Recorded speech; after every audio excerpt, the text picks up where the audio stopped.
রাজ্য, শাসন, সাম্রাজ্য, সংস্থাপনা, এগুলিকে সফল কখন বলা যেতে পারে? কোনো কোনো বুদ্ধিজীবী বলেন তখন যখন চারিদিকে শান্তি থাকে, কারোর মনে কোনো প্রশ্ন থাকবে না, শঙ্কা থাকবে না। কিন্তু আমার মনে হয় এটা অনুচিত। কোনো রাজ্যের পক্ষে বা কোনো শাসনকালে সবথেকে বড় সংকট তখন আসে যখন সবথেকে বেশি যোগ্য ব্যক্তি বা সবথেকে বেশি বিদ্বান ব্যক্তিও শুধু মুখদর্শক হয়ে বসে থাকেন। মনে প্রশ্ন আসতে থাকে কিন্তু জিজ্ঞেস করেন না, শঙ্কা উৎপন্ন হয় কিন্তু ব্যক্ত করতে পারেন না। এটা খুবই অনুচিত। এই যে প্রশ্ন, তা আসা খুব ভালো। এই প্রশ্ন অকারণে আসে না, কোনো সমস্যার কারণেই আসে। এই প্রশ্নের দ্বারা আপনি সেই সমস্যাগুলি দেখতে পাবেন যাতে আপনি এতদিন অনভিজ্ঞ ছিলেন। আর যত প্রশ্নের নিবারণ আপনি করবেন ততই আপনার রাজ্য, আপনার শাসন আরো শ্রেষ্ঠ হয়ে উঠবে। এই প্রশ্ন, এই শঙ্কা, এগুলো আপনাকে সমাধানের চূড়াতে অবশ্যই নিয়ে যাবে। সেই জন্য না প্রশ্ন করা অনুচিত, আর না শঙ্কা ব্যক্ত করা অনুচিত। আর না তিনি মূর্খ যিনি প্রশ্ন করেন, শঙ্কা ব্যক্ত করেন। তাই এনাদের কখনো দূরে করে দেবেন না, এনাদের নিজস্ব মতামত রাখতে দিন। যখন সবাই মিলে একমত হবেন তখন নিশ্চিত রূপে বলা যায় যে এই রাজ্য, এই শাসন, এই সংস্থাপনা সাফল্যের শিখরে রয়েছে। তাহলে আসুন আর আমার সাথে ভালোবেসে বলুন, রাধা রাধা।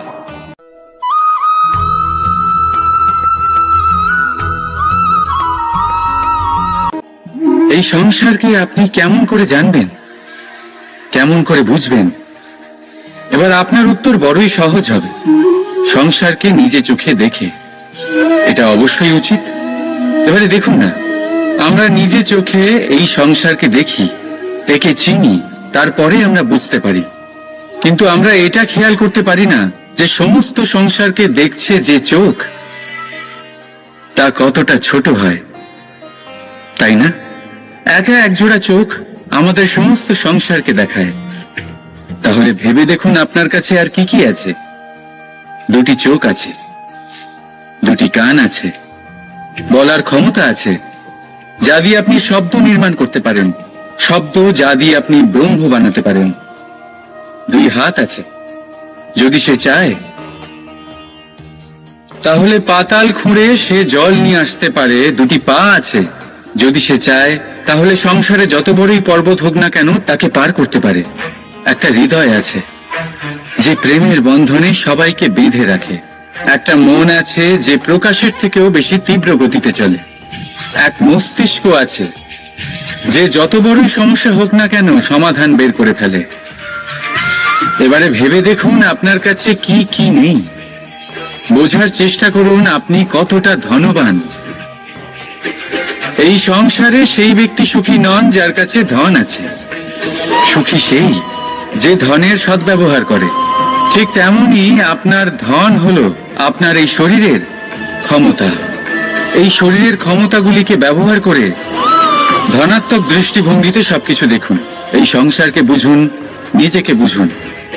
এই সুখ চাইলেও আপনার থেকে দূরে থাকতে পারবে না। রাধা রাধা।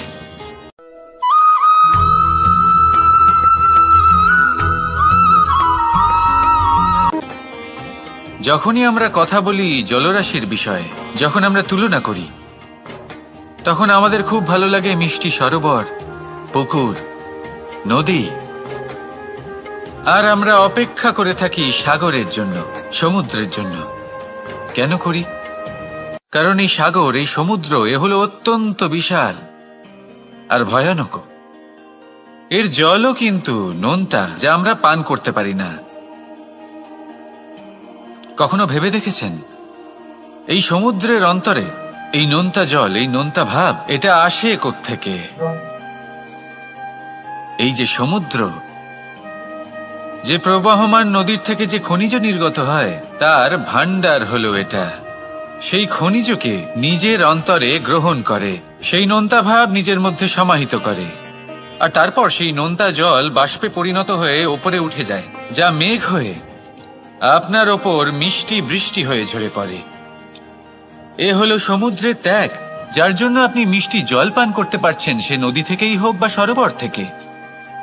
সেই জন্যই হয়তো সাগর হলো এত মহান, হয়তো সেই জন্যই রত্ন সাগরে পাওয়া যায়। তাই মনে রাখবেন, ক্ষমতা তারই হয় যে ত্যাগ করতে জানে, কোনো বিষকে নিজের মধ্যে ধারণ করে নিতে জানে। তাহলে আপনিও এটাই করুন, এতটাই শক্তিশালী হয়ে উঠুন, আর আমার সাথে ভালোবেসে বলুন, রাধা রাধা।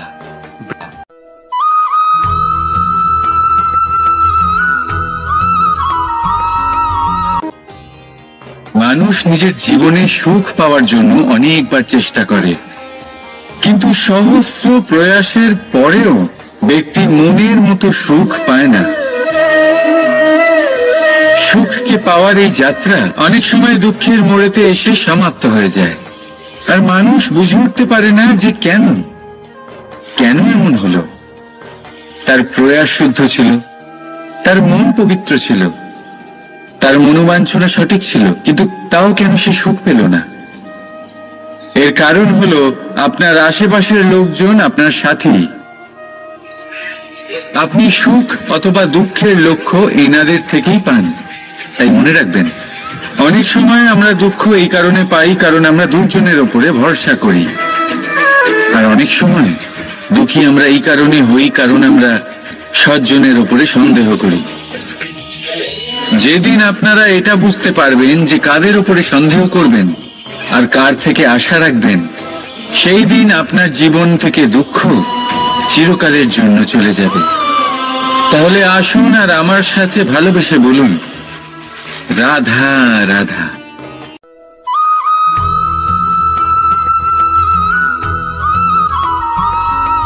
প্রকৃতি, নিয়তি কখনোই কারোর সাথে পক্ষপাত করে না, প্রত্যেককে জীবনদান দেয়, সমান সুযোগ প্রদান করে। এটা সেই ব্যক্তির উপরে নির্ভর করে যে সে কিভাবে তার থেকে লাভবান হয়ে উঠবে, তার নির্বাচনের উপর নির্ভর করে, তার দৃষ্টিভঙ্গির উপর নির্ভর করে যে সে কতটা ধনাত্মক বা কতটা নেতিবাচক। দুই ধরনের মানুষ হন। এমন কিছু মানুষ হন যারা প্রত্যেক পরিস্থিতি, প্রত্যেক সমস্যা এবং বিপদে সুযোগ খুঁজে বের করেন, আর কিছু এমন মানুষ রয়েছেন যারা যে কোনো সুযোগে কোথাও না কোথাও থেকে একটা সমস্যা খুঁজে বের করেন। এবার আপনি কি চান? আপনি সুযোগ চান, তাহলে সুযোগ পাবেন। আপনি সমস্যা পেতে চান, সমস্যা তো আপনি চাইলেই খুঁজে পাবেন। চয়ন আপনারই, যে আপনি কতটা ধনাত্মক থাকতে চান, কতটা নেতিবাচক থাকতে চান।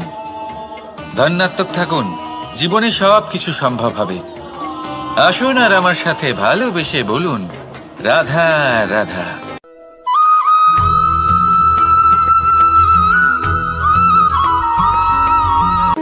এই পেরেককে দেখতে পাচ্ছেন আপনি? এর আকার কতটা সুন্দর, আর এই আকারের কারণেই খুব সহজেই একে দেওয়ালে রোপণ করা যায়। কিন্তু যখন আপনি এই পেরেককে দেওয়াল থেকে বাইরে আনেন, আপনি দেখবেন ওখানে একটা চিহ্ন রয়ে যায়। ঠিক এমনই হলো আমাদের মুখ থেকে বের করা কড়া শব্দ।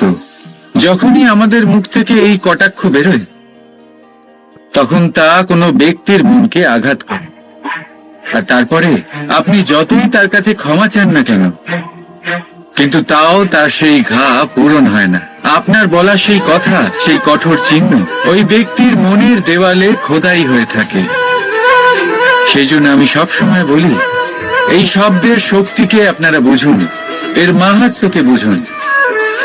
এই শব্দ ব্রহ্ম, কারণ যেভাবে আপনাকে এই শব্দ বিজয়ী করে তোলে, সেইভাবেই এই শব্দ আপনার ব্যাকুলতার কারণে, আপনার বাচনভঙ্গির কারণে, আপনার অতি উৎসাহের কারণে আপনাকে বিপরীত প্রহারও করতে পারে, যতই আপনার মন সুন্দর ও মধুর হোক না কেন।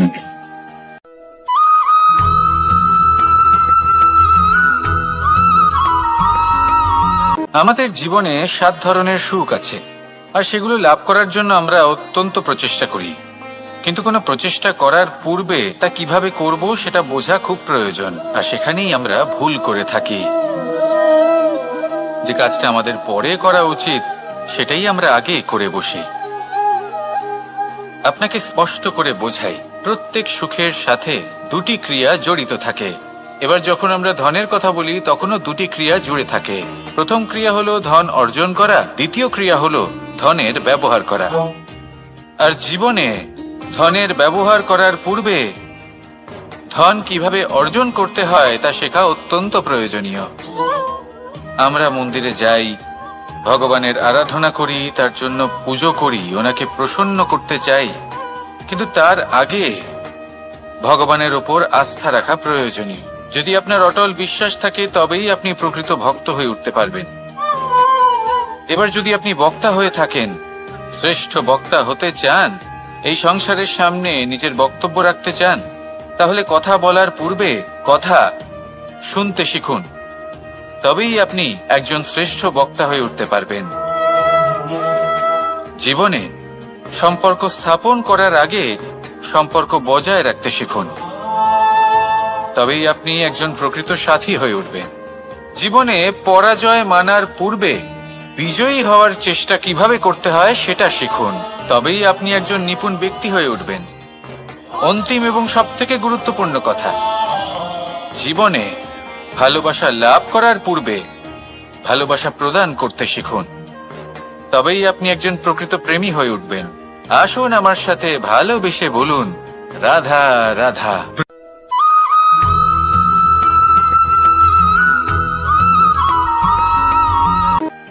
মানুষের শরীরের বিভিন্ন অঙ্গ দ্বারা ভিন্ন ভিন্ন প্রকারের কাজ করা হয়, আর সেই জন্য মানুষ নিজের শরীরের যত্ন করে, তার খেয়াল রাখে, নিজের শরীরকে সুস্থ রাখে, স্বচ্ছ রাখে, বস্ত্র পরিধান করে, আর কোথাও আঘাত লাগলে ক্ষতস্থান ঢেকে ফেলে।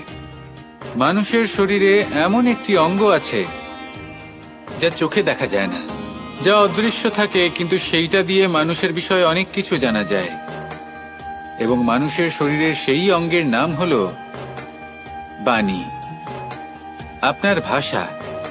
আপনি যেভাবে কথা বলেন, যার সাথে কথা বলেন, আপনি যেভাবে শব্দ চয়ন করেন, তার দ্বারা আপনার বিষয়ে অনেক কিছু বোঝা যায়, আপনার ব্যক্তিত্বের বিষয়ে অনেক কিছু বোঝা যায়। সেই জন্য সবসময় কিছু বলার আগে একটু ভেবে নিন, নিজের কথার ওপর একটু নিয়ন্ত্রণ রাখুন। আমার কথা শুনুন, এই হৃদয়কে শুদ্ধ করে তুলুন। যদি এই হৃদয় শুদ্ধ থাকে তাহলে সর্বদা মধুর বাণী নির্গত হবে, যা সবাইকে প্রফুল্ল করে তুলবে, আর তখন এই মন প্রসন্ন হয়ে বলবে, রাধা রাধা।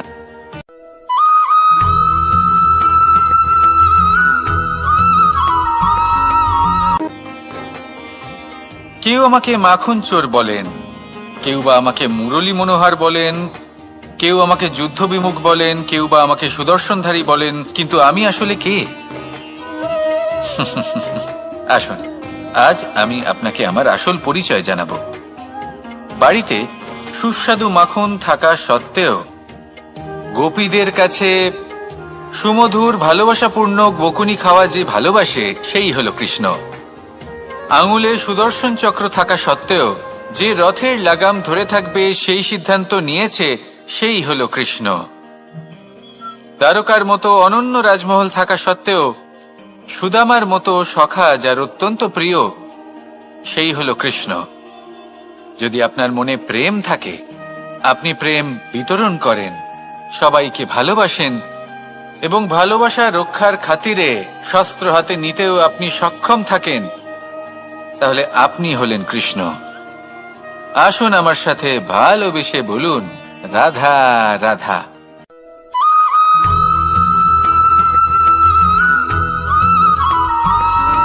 ধন, সম্পদ, ঐশ্বর্য, মানুষ হয় নিজের সৌভাগ্যের দ্বারা এগুলো লাভ করে থাকেন বা কর্মের দ্বারা।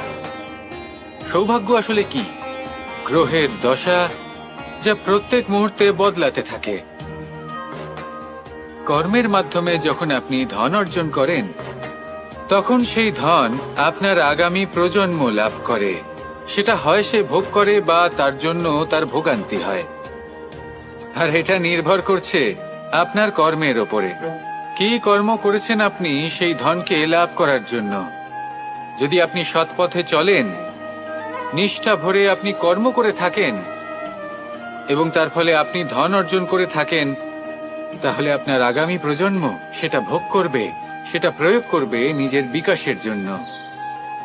কিন্তু যদি আপনি কুকর্ম করে থাকেন, কোন রকম ছলনা করে থাকেন এই ধন লাভ করার জন্য, তাহলে 100% আপনার আগামী প্রজন্মকে এর জন্য ভুগতেই হবে। তাহলে আপনি কি চাইবেন, যে আপনার আগামী প্রজন্ম সুখ ভোগ করবে, নাকি আপনার কুকর্মের পরিণাম ভোগ করবে? নির্বাচন আপনারই। আসুন আমার সাথে ভালোবেসে বলুন, রাধা রাধা।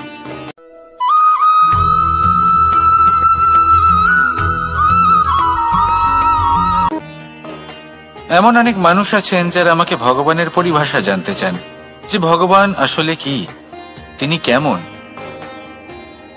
এবার দেখুন, ভগবান হোক বা আপনার স্বপ্ন হোক বা আপনার লক্ষ্য হোক না কেন, সেই লক্ষ্য তখনই পূর্ণ হয়, তখনই তাকে লাভ করা সম্ভব যখন আপনার দৃষ্টিভঙ্গি মঙ্গলময় হয়, যখন আপনি নিজে মনে করবেন যে আমি যেটা পেতে চাইছি তা শুভ। উদাহরণস্বরূপ, কোনো পাখিকে দেখুন, সে গাছের ডালে বসে এবং সেখানেই বিশ্রাম করে, কিন্তু পড়ে না। কেন? কারণ ওর বিশ্বাস যে যে শাখার উপরে ও বসে আছে সেটাই হলো ওর বাসস্থান। যদি আপনি বিশ্বাস করেন, তাহলে আপনি পাথরের মধ্যেও ভগবান দর্শন করতে পারবেন। আর যদি বিশ্বাস না থাকে, তাহলে যদি ভগবান সামনে দাঁড়িয়েও থাকে, তবেও আপনার বিশ্বাস হবে না। তাই বিশ্বাস করতে শিখুন। এই বিশ্বাসের আধারেই আপনি সেই সব কিছু পাবেন যা আপনি পেতে চাইছেন। আসুন আমার সাথে ভালোবেসে বলুন, রাধা রাধা।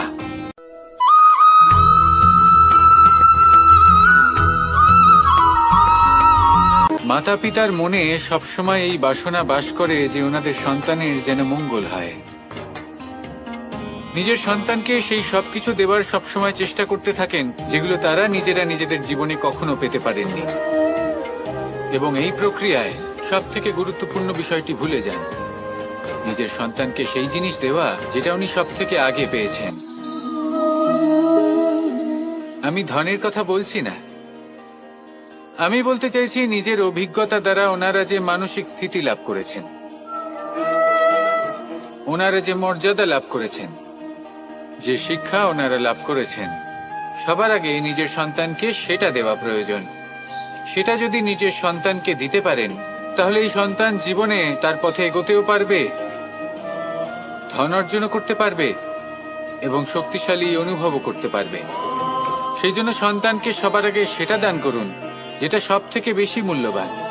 সেটা দিন যেটা আপনি সবার আগে লাভ করেছেন। আসুন আমার সাথে ভালোবেসে বলুন, রাধা রাধা। কখনো কখনো আমরা খুব ব্যথিত হয়ে পড়ি। আমরা নিজেদের পরিবারের জন্য এত কিছু করি, আর তারা আমাদের দেখলেই ভয়ভীত হয়ে পড়ে, আমাদের দেখলে বিরক্ত হয়।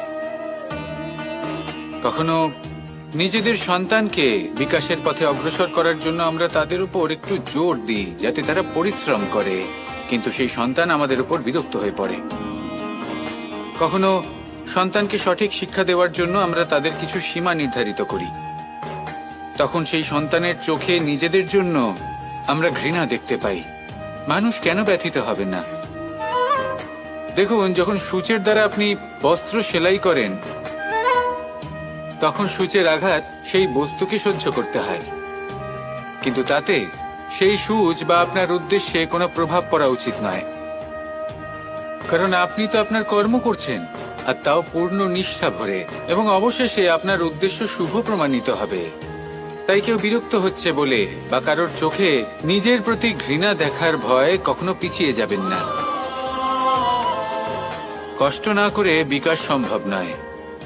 কর্ম করতে থাকুন, সব কিছু শুভ হবে। আসুন আমার সাথে ভালোবেসে বলুন, রাধা রাধা।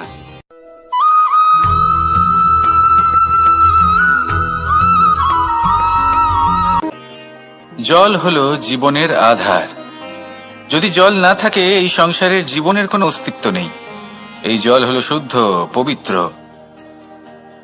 কিন্তু যখন এই জল পরিবেশের সংস্পর্শে আসে, তখন ধুলো, ময়লা, কাদা এবং অন্যান্য বস্তু দ্বারা এই জল পূর্ণরূপে দূষিত হয়ে যায়। এবার যদি এই জলের শুদ্ধিকরণ করতে হয় তাহলে আমরা এই জলকে অস্থির হতে দিই না, তাকে স্থিরভাবে রেখে দিই। আর সেটা করলে সেই জল নিজে থেকেই সকল অশুদ্ধি ত্যাগ করে দেয়, নিজে থেকেই নিজেকে শুদ্ধ করে তোলে। এটা কিন্তু আমাদের মনের সাথেও হয়ে থাকে। এই সংসারে এত সমস্যার সম্মুখীন হয়েও কোথাও না কোথাও আমাদের এই মন মলিন হয়ে যায়, এতে নেতিবাচক ভাব জাগ্রত হয়। সেই মুহূর্তে আপনি কোনোভাবে রাগ করবেন না, মন খারাপ করবেন না, তাড়াতাড়ি কোনো সিদ্ধান্ত নেবেন না, কোনো প্রতিক্রিয়া দেবেন না। শুধু নিজের এই মনকে শান্ত করে রাখবেন, শান্ত মনে দিন যাপন করবেন। যদি এটা করেন তাহলে আপনি নিজে থেকেই বুঝতে পারবেন যে কি কি অশুভ ভাব আপনার মধ্যে জাগ্রত হয়েছে আর কি কি শুভ চেতনা আপনাকে জাগ্রত করতে হবে। আপনি নিজে থেকেই এমন পথ খুঁজে পাবেন যার দ্বারা এই অশুদ্ধি আপনি ত্যাগ করতে পারবেন। আসুন আমার সাথে ভালোবেসে বলুন, রাধা রাধা।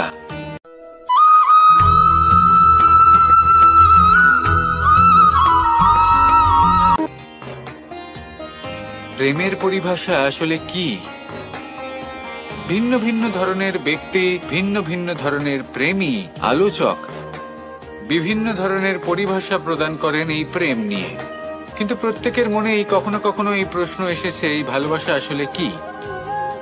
নিজের প্রিয়তমকে জয় করাই কি প্রেম? চার হাত এক হয়ে যাবার নামই কি প্রেম? নিজের আবেগ ব্যক্ত করাই কি ভালোবাসা? না, প্রেমের অর্থ কাউকে লাভ করা নয়, বরং তার মাঝে বিলীন হয়ে যাওয়া। যদি কারোর হাত ধরে থাকি তাহলে আজীবন তার সাথে পথ চলা হলো প্রেম। প্রেম শুধুমাত্র সেটা নয় যা প্রেমী আর প্রেমিকার কেশদামে মালা বেঁধে দেয়। মাতা পিতার জন্য দিনরাত পরিশ্রম করা, নিজের পরিবারের জন্য দিনরাত পরিশ্রম করা, সেটাও প্রেম। নিজের বন্ধুদের জন্য, আপনজনের জন্য সবকিছু উজাড় করে দেওয়ার নাম হলো ভালোবাসা। নিজের মাতৃভূমির জন্য সাহসের সাথে লড়াই করা এবং আনন্দে নিজের জীবন ত্যাগ করে দেওয়াও কিন্তু প্রেমের নামান্তর। সেই জন্য যারা বুদ্ধিমান ব্যক্তি তারা কখনো প্রেমের পরিভাষা খুঁজতে চান না, কারণ তারা জানেন যে এই প্রেম কতটা বিশাল। তারা জানেন যে এই প্রেম হলো এক বিশাল সাগর যাকে নিজের মুঠোয় ধরে রাখা যায় না। সেই জন্য এই প্রেমের সাগরে ডুবে যান এবং সকলকে ভালোবাসতে শিখুন। যদি সবাইকে ভালোবাসতে পারেন তাহলে তাদেরও কল্যাণ হবে যারা আপনাকে ভালোবাসে, এবং সকলকে ভালোবাসতে শিখুন। যদি সবাইকে ভালোবাসতে পারেন তাহলে তাদেরও কল্যাণ হবে যারা আপনাকে ভালোবাসে, তাদেরও কল্যাণ হবে যাদেরকে আপনি ভালোবাসেন, আর আপনারও কল্যাণ হবে। আর তখন এই মন ভালোবেসে বলবে, রাধা রাধা।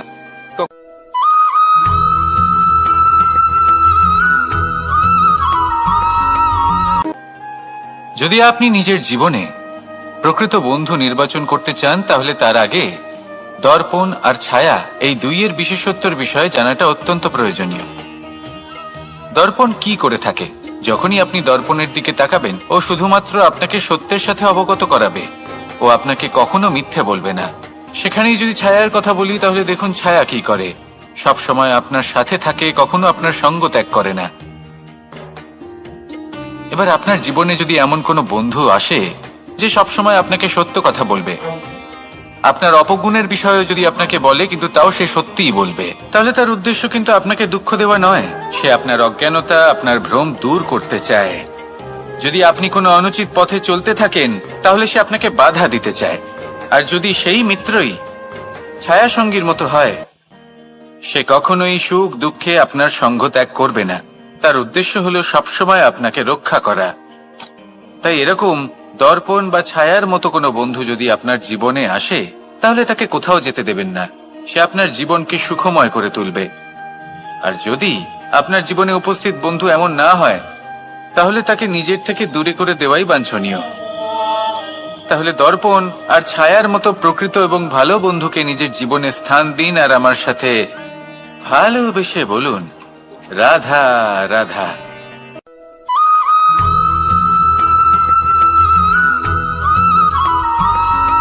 কখনো এই প্রশ্ন আসতে পারে যে ইমারত কেন নির্মাণ করা হয়, কেন উৎসব পালন করা হয়, কেন মানুষ নিজেদের জন্মদিন পালন করেন, কেন দোল, বিজয়া দশমী, রাখি, দীপাবলির মতো উৎসব পালন করা হয়।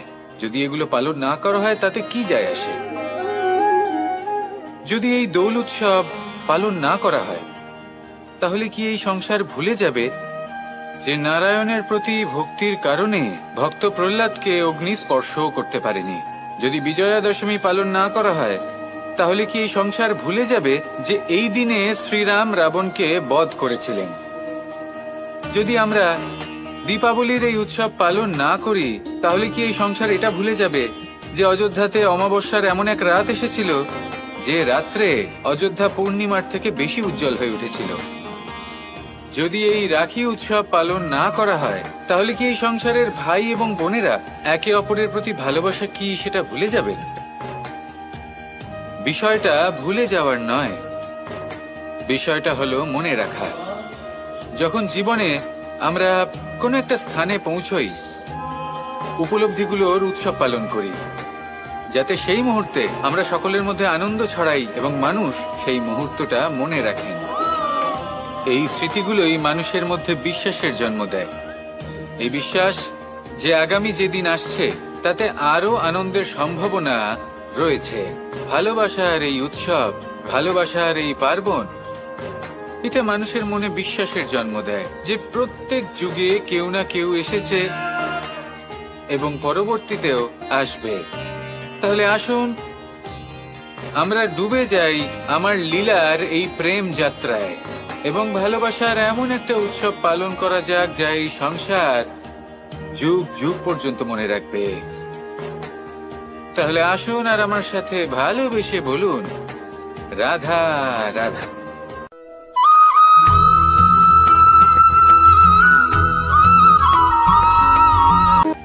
আমাদের এই জীবন, তাতে এই যে সময় চক্র, তা তিনটি ভাগে বিভক্ত। এক হলো অতীতকাল, ফেলে আসা অতীত, তারপরে আসে বর্তমান, এখনকার এই মুহূর্ত, আর তারপর আসে আগামীকাল অর্থাৎ ভবিষ্যৎ। এবার এখানে সবথেকে গুরুত্বপূর্ণ হলো অতীতকাল, ভবিষ্যৎকাল, ফেলে আসা অতীত এবং আগামী সময়। কেন? কারণ এই দুইয়ের উপর নির্ভর করছে যে আপনি বর্তমানে কি করতে চলেছেন। শুধু প্রয়োজন হলো সঠিক দৃষ্টিভঙ্গির। অতীতকালকে যদি আপনি একটি দৃষ্টিভঙ্গি থেকে দেখেন তাহলে অতীতকালে আপনি দুঃখও দেখতে পাবেন, যন্ত্রণাও দেখতে পাবেন। অন্য কোনো দৃষ্টিভঙ্গি থেকে দেখলে আপনি অতীতকাল থেকে শিক্ষাও লাভ করবেন। এবার এই শিক্ষা অনুসারেই বর্তমানে কর্ম করা উচিত। এবং যদি ভবিষ্যতের কথা বলি তাহলে বলবো ভবিষ্যতের কথা ভেবে আপনি আজ অবশ্যই চিন্তিত হতে পারেন। অন্য একটি দৃষ্টিভঙ্গি থেকে দেখলে এই ভবিষ্যতেই আপনি একটি লক্ষ্য, একটি উদ্দেশ্য দেখতে পাবেন যে আপনি কি করতে চান, কি লাভ করতে চান। এবার সেই অনুসারে বর্তমানে কর্ম করা উচিত, ভবিষ্যৎ এবং অতীতকাল অনুসারে। এভাবেই যদি জীবনে কর্ম করতে থাকেন আপনার এই বর্তমানের দিনগুলো আপনি একটু নতুন ভাবে বাঁচতে পারবেন। এভাবেই যদি জীবনে এগোতে থাকেন তাহলে আপনার জীবনে আনন্দের উদ্ভব হতে কেউ বাধা দিতে পারবে না। আসুন আমার সাথে ভালোবেসে বলুন, রাধা রাধা।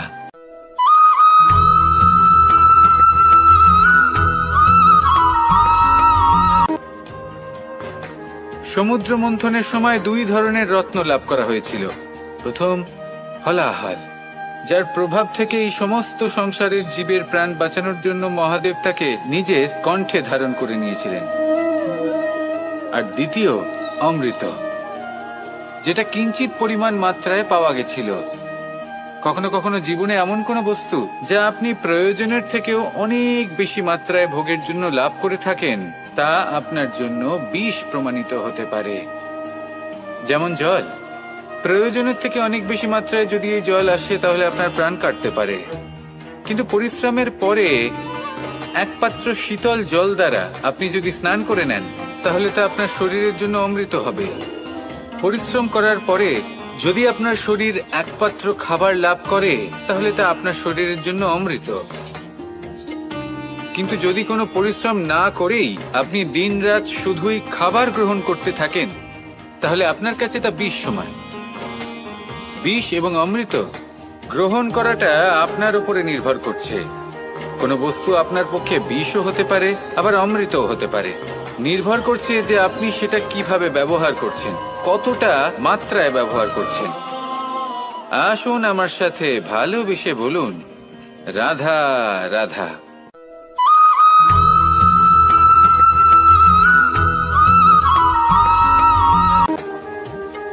সুখ, দুঃখ, মৃত্যু, মহামারী, এগুলো কখনো বলে আসে না, আবার জিজ্ঞাসা করেও আসে না।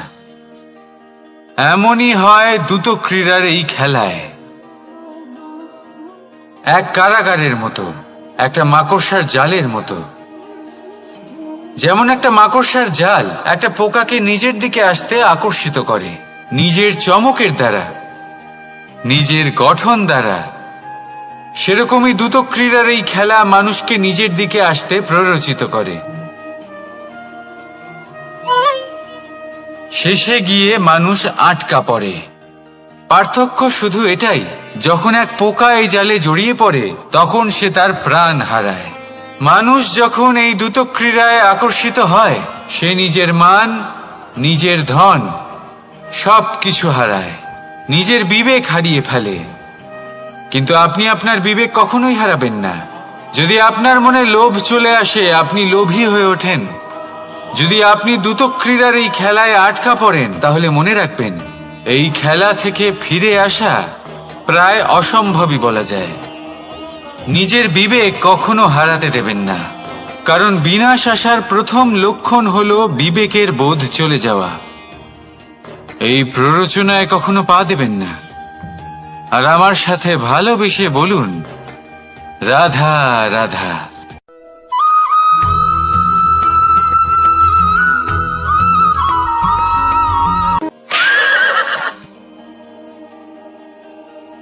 প্রেম, আড়াই অক্ষর, মাত্র আড়াই অক্ষরের এই শব্দ প্রেম, এর মধ্যে ত্রিলোকের এবং সমগ্র ব্রহ্মাণ্ডের বীজ নিহিত আছে। এমন কি আছে যা এই প্রেম করতে পারে না? যেখানে শক্তি এবং বিদ্যা প্রয়োগ করে আপনি কিছুই করতে পারবেন না, সেটাও প্রেম দ্বারা অর্জন করা সম্ভব। প্রেম চাইলে পাথরেও ফুল ফোটাতে পারে। প্রেম চাইলে ন্যাড়া পাহাড়ের বুক চিরে নদীপথ তৈরি করতে পারে। চাইলে নিরক্ষর ব্যক্তিকে সংসারের শ্রেষ্ঠ জ্ঞানী করে তুলতে পারে। শুধুমাত্র এই প্রেমের জন্য সবার দুষ্টু কানাই ঘনশ্যাম হয়ে উঠেছিল। শুধুমাত্র এই প্রেমের টানেই ত্রিলোকের স্বামী দ্বারকাধীশ নির্ধন সুদামার পদসেবাও করেছিলেন। এই প্রেম হলো সংসারের সবথেকে বড় শক্তি। এই সংসারের আধার হলো প্রেম। এমন কিচ্ছু নেই যা এই প্রেমের পক্ষে সম্ভব নয়। যেখানে বিদ্যা এবং শক্তি সাহায্য করতে পারে না, সেখানে এই প্রেম আপনাকে জয়ী করে দিতে পারে। তাহলে আসুন আর আমার সাথে ভালোবেসে বলুন, রাধা রাধা।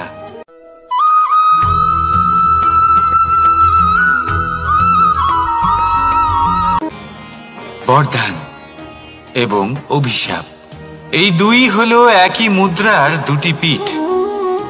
এই বরদান আমরা অনেক কারণে পেতে পারি। কখনো নিজের পরিশ্রমের কারণে, কখনো নিজের তপস্যার কারণে, কখনো আমাদের পূর্বপুরুষদের কর্ম ও তপস্যার কারণে। কিন্তু এই বরদান কতক্ষণ বরদান থাকবে তা আমরা নিশ্চিত করতে পারি না। তা সুনিশ্চিত করে শুধুমাত্র আমাদের কর্ম। যদি আপনাকে উদাহরণ দিই, আপনি রেশমের কীট দেখেছেন? ও বরদান পেয়েছে যে ও নিজের সুরক্ষার জন্য খোলস বানাতে পারে। এবারও তাতে এত মত্ত হয়ে যায় যে এমন এক আবরণ বানিয়ে ফেলে যাতে সে নিজেই আবদ্ধ হয়ে চাপা পড়ে মরে যায়। এটার তাৎপর্য কি? তাৎপর্য খুবই সরল। গর্ব করা খুবই ভালো, কিন্তু অহংকার করা কখনোই উচিত নয়। যদি অহংকার মনের মধ্যে প্রবেশ করে, তাহলে এই বরদান অভিশাপে পরিণত হতে সময় লাগে না। আর যদি কর্মশ্রেষ্ঠ হয়, তাহলে অভিশাপ বরদানে পরিণত হয়। তাহলে আসুন শ্রেষ্ঠ কর্ম করুন আর আমার সাথে ভালোবেসে বলুন, রাধা রাধা।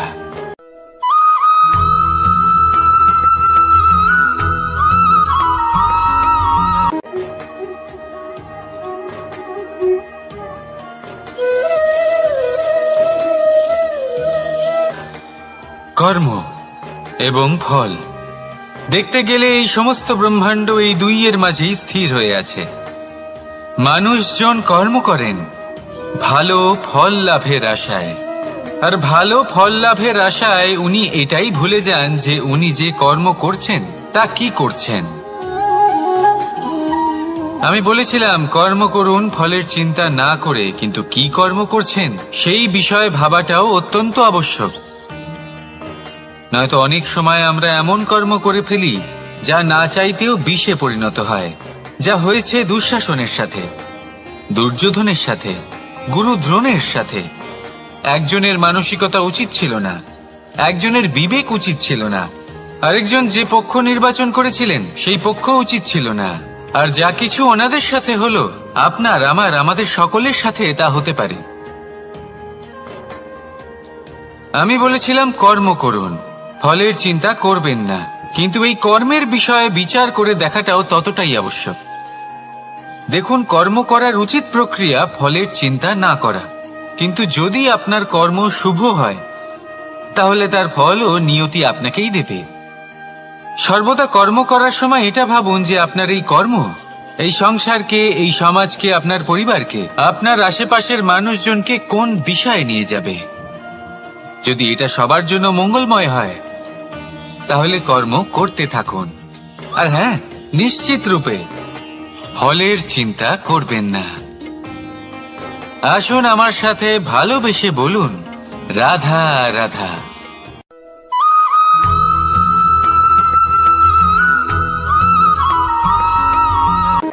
শব্দই হলো শূন্য, শব্দই হলো আরম্ভ, শব্দই হলো অন্ত, শব্দই হলো অমর, শব্দই হলো ব্রহ্ম। এই শব্দ হলো অত্যন্ত বিশেষ। কেউ কাঁদলে তাকে হাসিয়ে তোলে, কেউ হাসলে তাকে কাঁদিয়ে দেয়। কারোর মনে উদ্দীপনা জাগিয়ে তুলতে পারে, আবার কারোর মনে কাঁটা হয়ে বিঁধে থাকতে পারে। একটা অত্যন্ত গুরুত্বপূর্ণ কথা যা বোঝা অত্যন্ত আবশ্যক। আপনার মন, আপনার হৃদয়ে যতই শুদ্ধ হোক না কেন, যতই পবিত্র হোক না কেন, আপনার দৃষ্টিভঙ্গি যতই স্পষ্ট হোক না কেন, যদি আপনার কথা পবিত্র না হয়, যদি আপনার শব্দ শুদ্ধ না হয়, তাহলে তা আপনাকে আপনার কর্মফল ভোগ করতে বাধ্য করবেই। একটা সহজ উদাহরণ দিই। আপনার জীবনে এমন কেউ অবশ্যই থাকবেন যাকে আপনি পছন্দ করেন না, যিনি হয়তো অধর্মী মানুষ, যিনি হয়তো দুর্বুদ্ধি সম্পন্ন মানুষ, কিন্তু তার জন্য অপশব্দ প্রয়োগ করলে তার মধ্যে কোনো পরিবর্তন আসবে না, তার মানসিকতা বদলাবে না, শুধু মনে প্রতিশোধ স্পৃহা জেগে উঠবে, মনে হিংসা জাগবে, আর কিচ্ছু নয়। সেই জন্য নিজের শব্দকে নিয়ন্ত্রণ করুন, নিজের কথা সংযত করুন। শ্রেষ্ঠ থেকে শ্রেষ্ঠতর মানুষকেও সাবধানী হতে হয়, কারণ যদি এই শব্দের প্রয়োগ সঠিক না হয় তাহলে আজীবন মানুষকে নির্বাক হয়ে থাকতে হতে পারে। তাহলে নিজের শব্দ নিয়ন্ত্রিত রাখুন, নিজের কথাকে শুভ করুন, এতে প্রেমবোধ জাগিয়ে তুলুন, আর সেই প্রেমবোধ নিয়েই বলুন, রাধা রাধা।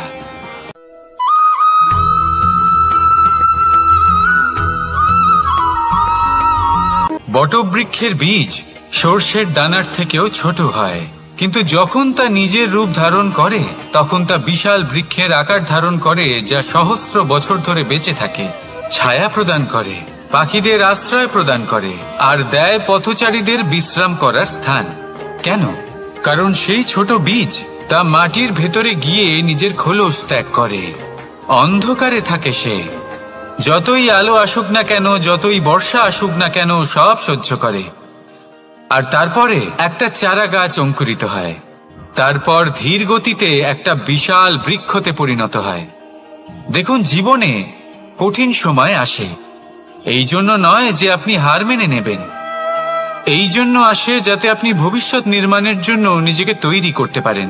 যদি কঠিন সময়ে আপনি ওই বীজের মতো দৃঢ় হয়ে থাকতে পারেন, তাহলে আপনিও একদিন সেই বিশাল বৃক্ষের মতো নিজের অস্তিত্ব গড়ে তুলতে পারবেন, যা সহস্র বছর পর্যন্ত মনে রাখা হবে। আসুন আমার সাথে ভালোবেসে বলুন, রাধা রাধা।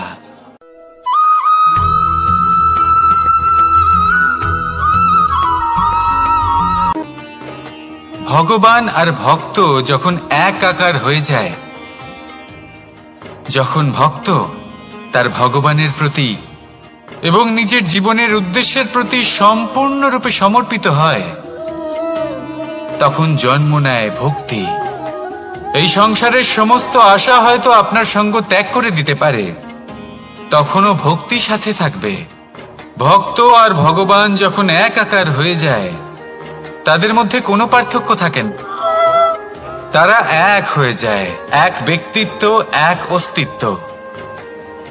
সেই জন্য কখনো জীবনে যে কোনো রূপেই, যে কোনো প্রকারেই, যে কোনো ঈশ্বরকে মান্য করুন, মনের মধ্যে শ্রদ্ধা ভাব জাগ্রত করুন, মনে ভক্তি ভাব জাগ্রত করুন। এই সমগ্র সংসারে সব কিছু আপনাকে ছেড়ে চলে গেলেও তখনও এই ভক্তি শুধুমাত্র আপনার উত্থান ঘটাবে। তাই মনে ভক্তি জাগ্রত করুন আর আমার সাথে ভালোবেসে বলুন, রাধা রাধা।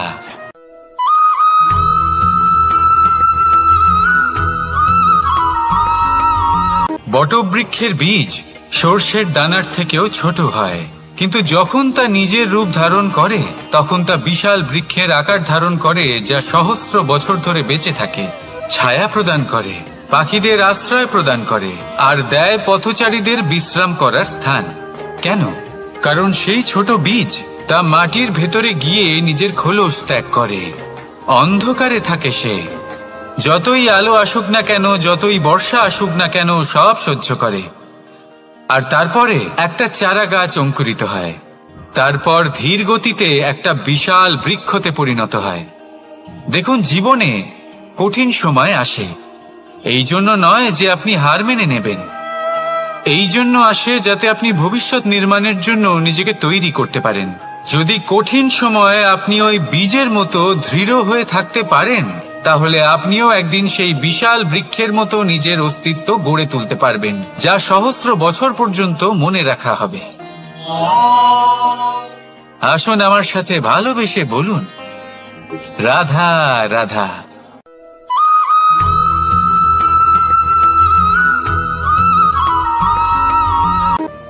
সাফল্য কে না চান? সাফল্য লাভ করার, শিখরে পৌঁছানোর আলাদাই একটা আনন্দ রয়েছে। আর আপনজনদেরও কে না চান? প্রত্যেক মানুষ চান যেন জীবনে তার কোনো আপনজন থাকে, যারা সবসময় তাদের সাথে থাকবে, কারণ আপনজনের সাথেই তো সাফল্যের আনন্দ সব থেকে বেশি পাওয়া যায়। কিন্তু আসলে কি হয়, অনেক সময় সাফল্যের খোঁজে সেই পথে চলতে চলতে আমরা আপনদের থেকে দূরে চলে যাই, না চাইতেও দূরে চলে যেতে হয়, ওনাদের সাথে সময় কাটাতে পারি না। আর আমরা ভুলে যাই যে সাফল্যের আসল আনন্দ আপনজনদের সাথেই পাওয়া যায়। সফল হওয়ার পরে আপনদের সাথে দেখা হলে তাদের চোখে আমাদের জন্য যে আবেগ থাকে, যে সম্মান, যে প্রেম থাকে, সেটাই হলো আসল পুরস্কার। আমরা সেই কথা ভুলে যাই এবং একা হয়ে পড়ি। বেশিরভাগ সময় এটাই হয়, বেশিরভাগ সময় সফল মানুষগুলি একা হয়ে যান। এবার আপনি কি চান? আপনি অসফল হয়ে দিনগুলি একাকিত্বে কাটাতে চান, নাকি সফল হয়ে আপনজনদের সাথে আনন্দে থাকতে চান? সেই সিদ্ধান্ত আপনার। সাফল্যের পেছনে ছুটুন, নিজেকে উজাড় করে দিন, কিন্তু আপনজনদের সঙ্গ ত্যাগ করবেন না। সেই আপনজন যারা আপনার সাফল্যের জন্য দায়ী, সেই আপনজন যিনি আপনার সাফল্যে আনন্দ পান, সুখ লাভ করেন, তাদের কখনো ত্যাগ করবেন না। আসুন আমার সাথে ভালোবেসে বলুন, রাধা রাধা।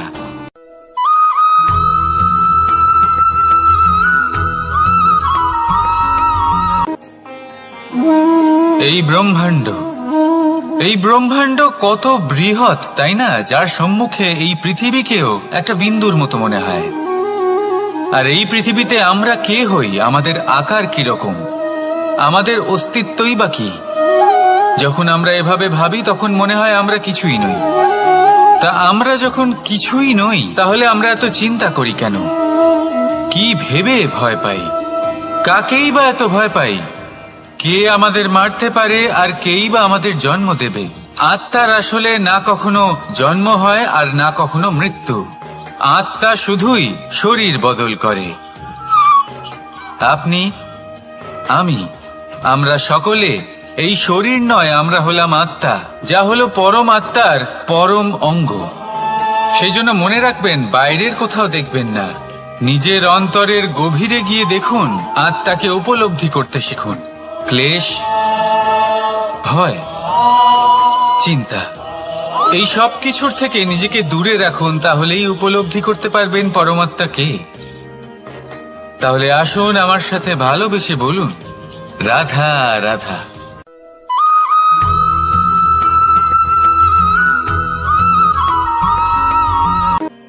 মানুষ আর ধন, এই দুইয়ের মধ্যে সম্পর্ক খুব ঘনিষ্ঠ। ধন হলো সেই শক্তি যার ব্যবহার মানুষ করে থাকে সাংসারিক বস্তু ক্রয় করার জন্য, নিজের জীবন যাপন করার জন্য। আর মানুষ হলো সেই শক্তি যারা ধনকে গুরুত্বপূর্ণ করে তোলেন। এবার একটা কথা বলি, ব্যবহার করা উচিত ধনকে আর ভালোবাসা উচিত মানুষকে। এটা বেশিরভাগ মানুষই বোঝেন না। মানুষ এখানেই সব থেকে বড় ভুল করে বসেন। তারা ভালোবাসেন ধনকে আর ব্যবহার করেন মানুষকে। এ হলো অনুচিত। দেখুন, আপনি একটা সূচের দ্বারা যুদ্ধ করতে পারবেন না, আর কোনো তলোয়ার দ্বারা বস্ত্র সেলাই করতে পারবেন না, তাই না? কোনটা কিসের জন্য হয় সেটা বোঝা অত্যন্ত জরুরি। আপনিও সঠিক দিকে অগ্রসর হন। মানুষকে ভালোবাসুন আর ধনকে ব্যবহার করুন। যদি আপনি মানুষকে ব্যবহার করেন, তাহলে আপনি ভালোবেসে ফেলবেন ধনকে। আর এই ভালোবাসা ধীরে ধীরে পরিণত হবে লোভে, আর ধীরে ধীরে এটা আপনাকে বিনাশ করে দেবে। তাহলে সমস্ত মানুষকে ভালোবাসুন আর এইভাবে ভালোবেসে বলুন, রাধা রাধা।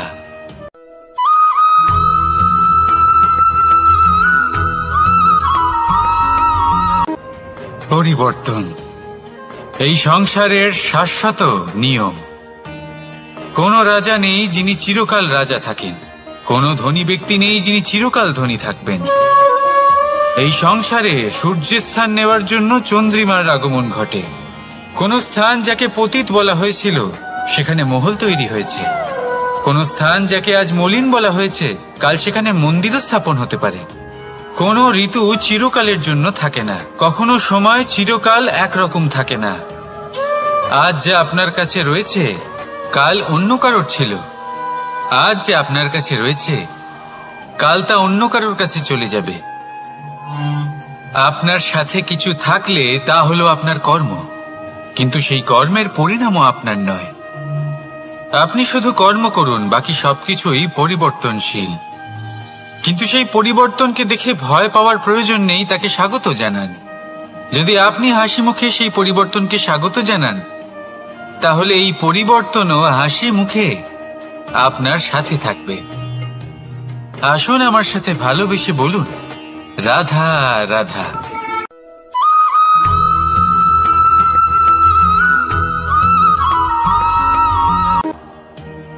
বল, শক্তি, পরাক্রম এই সংসারের বিকাশের মূল।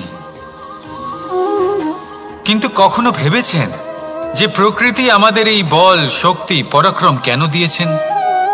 যাতে আমরা জীবনে কারোর উদ্ধার করতে পারি, কাউকে সাহায্য করতে পারি, কারোর জন্য ভালো কিছু করতে পারি, কোনো গরিব অসহায় মানুষের জন্য কিছু করতে পারি। এই বল, এই শক্তির সদ্ব্যবহার করতে পারি। কখনো দেখেছেন এমন মানুষ যার কাছে অসীম শক্তি আছে, কিন্তু তার সাথেই অসম্ভব অহংকারও রয়েছে? যিনি নিজেকে সর্বশ্রেষ্ঠ বলে মনে করেন, খারাপ কাজও করেন। আপনি দেখবেন প্রকৃতি এবং মানুষ তাকে ভাঙতে সর্বদা চেষ্টা করেন।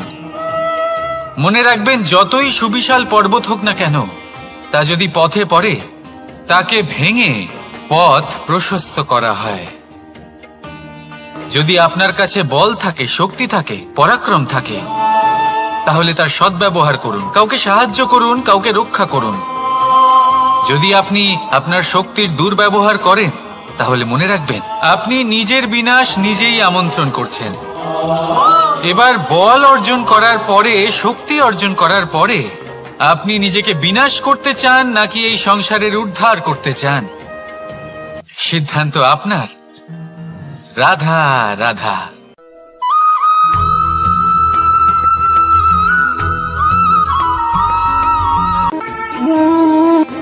সময়। এই সময় আসলে কি? এই সময় একটা সরল রেখা তো কখনোই নয়। সময় হলো একটা চক্র, যেখানে এর আদি সেখানেই হলো এর অন্ত, আর যেখানে তা শেষ হয় সেখান থেকেই তার শুরু হয়। এই সময় একটা অত্যন্ত বিচিত্র চিন্তা, বিচিত্র ভাবনা, একটা বিচিত্র বস্তু যা কেউ বুঝতে পারেন না। এই সময়ের লীলা, এর কোনো প্রমাণ নেই, কোনো জ্ঞান নেই, কোনো পরিমাপ নেই। শুধু এটুকু আমরা জানতে পারি, যেখানে শেষ হবে সেখান থেকে একটা নতুন সূচনাও হবে। যা আজ আপনার কাছে আছে কাল অন্য কারোর কাছে যাবে, তারপরে তার কাছ থেকেও অন্য কারোর কাছে যাবে, তারপরে তার থেকেও ছিনিয়ে নেওয়া হবে। এই নিয়তির একজনের কাছ থেকে অন্যজনের কাছে আদান প্রদানের এই সময় হলো আপনার সময়। এই সময়ের সদ্ব্যবহার করুন, এই সময়কে বাঁচুন। আপনাকে শুধু এটাই সুনিশ্চিত করতে হবে যে আপনি কোন পক্ষে আছেন। আর সত্যি বলতে কি, আপনার জীবনের পরিণাম নির্ভর করে আপনার নির্বাচনের ওপর। আপনি কোন পক্ষ নির্বাচন করছেন। তাহলে মনে রাখবেন, জীবনে সেই পক্ষই নির্বাচন করবেন যা চয়ন করার পরে আপনি সুখ অনুভব করবেন, আপনি সন্তোষ লাভ করবেন, প্রসন্নতা লাভ করবেন। আর আমি এটাই সুনিশ্চিত করব যে এই পক্ষ যেন শান্তির পক্ষ হয়, এই পক্ষই যেন প্রেমের পক্ষ হয়। তাহলে চিন্তা করবেন না, আর আসুন আমার সাথে ভালোবেসে বলুন রাধা রাধা।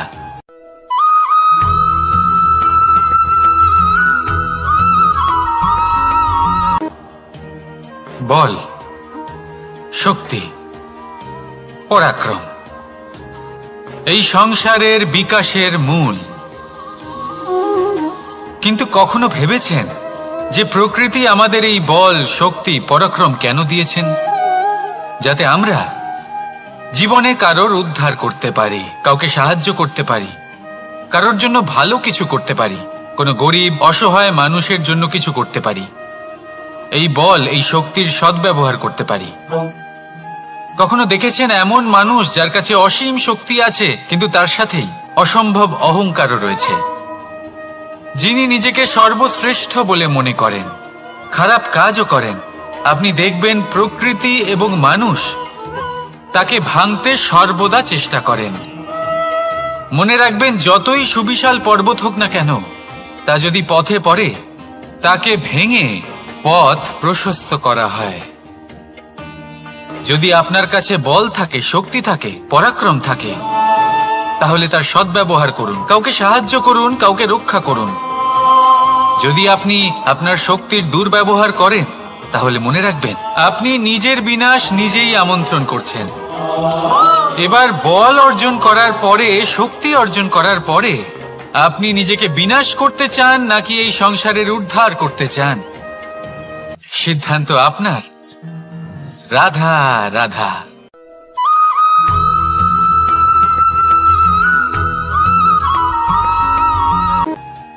দৃষ্টি আর দৃষ্টিভঙ্গি, এই সমগ্র লীলা হলো এই দুইয়ের।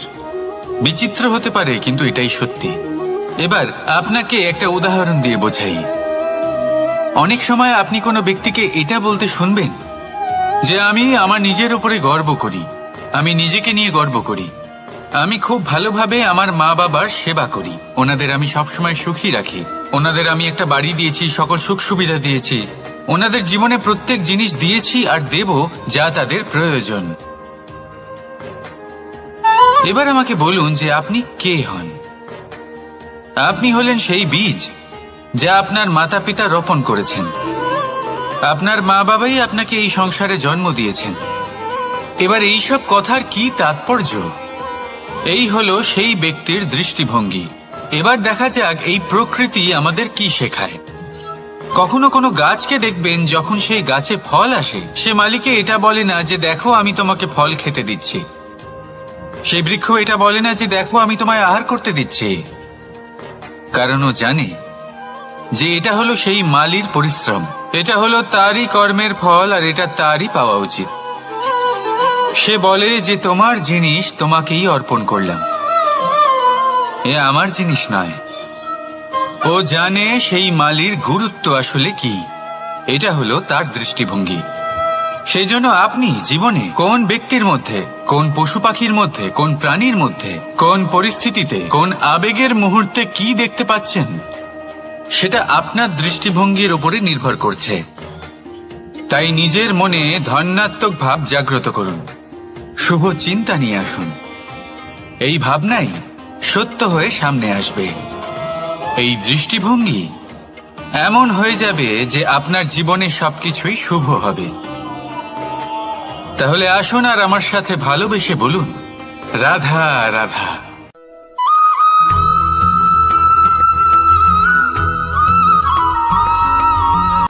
আপনি কি কখনো জলকে নিজের মুঠোতে ধরে রাখার চেষ্টা করেছেন? চলুন আজ করা যাক।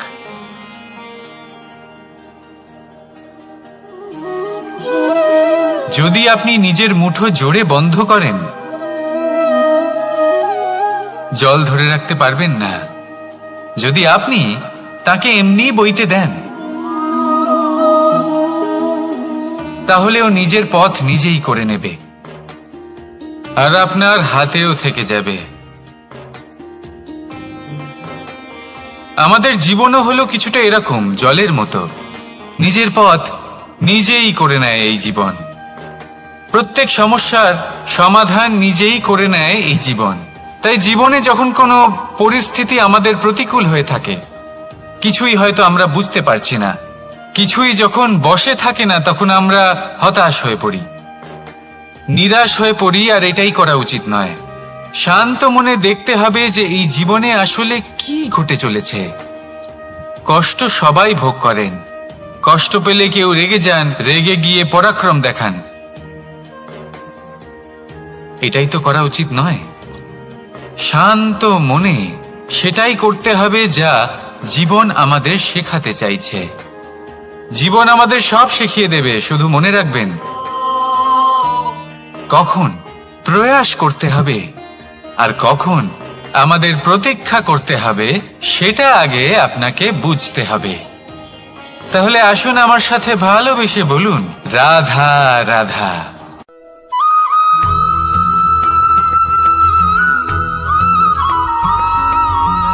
প্রতিশোধ অথবা কাউকে দুঃখ দেওয়ার ভাবনা, যদি এটা আপনার মনে থাকে, তাহলে আপনি নিজের মনেই যন্ত্রণার একটা বিশাল বৃক্ষ রোপণ করছেন, এটা মনে রাখবেন। কারণ কাউকে দুঃখ দেবার এই ভাবনা, এটা হলো সেই বীজ যা আপনার মনেই পতিত হবে, আপনার মনেই অঙ্কুরিত হবে, আর আপনার মনেই একটা বিশাল বৃক্ষরূপে বেড়ে উঠবে।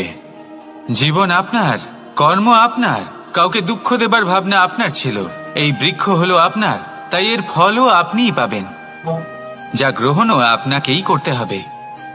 মনে রাখবেন, যে মানুষ এটা ভাবে যে আমি ওকে দুঃখ দেব, ওকে কষ্ট দিতে চাই আমি, সেই মানুষই দুঃখ আর কষ্ট পেয়ে থাকে। যদি সেই জায়গায় আপনি এটা ভাবেন যে আমি কাউকে সুখী করে তুলতে চাই, কাউকে সুখ প্রদান করতে চাই, তাহলে তারও বীজ আপনার মনেই রোপণ হবে, বৃক্ষে পরিণত হবে, যার ফলও আপনিই পাবেন। এখানে বিষয়টা হলো শুধু মানসিকতার চিন্তা, যা সত্য হয়ে আপনার সামনে আসে। তাহলে এই মানসিকতা শুভ করুন, সবার জন্য মঙ্গল কামনা করুন। অন্যের মনে আপনার জন্য ভালো চিন্তা থাকুক বা না থাকুক, আপনি সবার জন্য শুভ চিন্তা করে কর্ম করতে থাকুন, তাহলে আপনার সাথেও ভালোই হবে। তাহলে আসুন আর আমার সাথে ভালোবেসে বলুন, রাধা রাধা।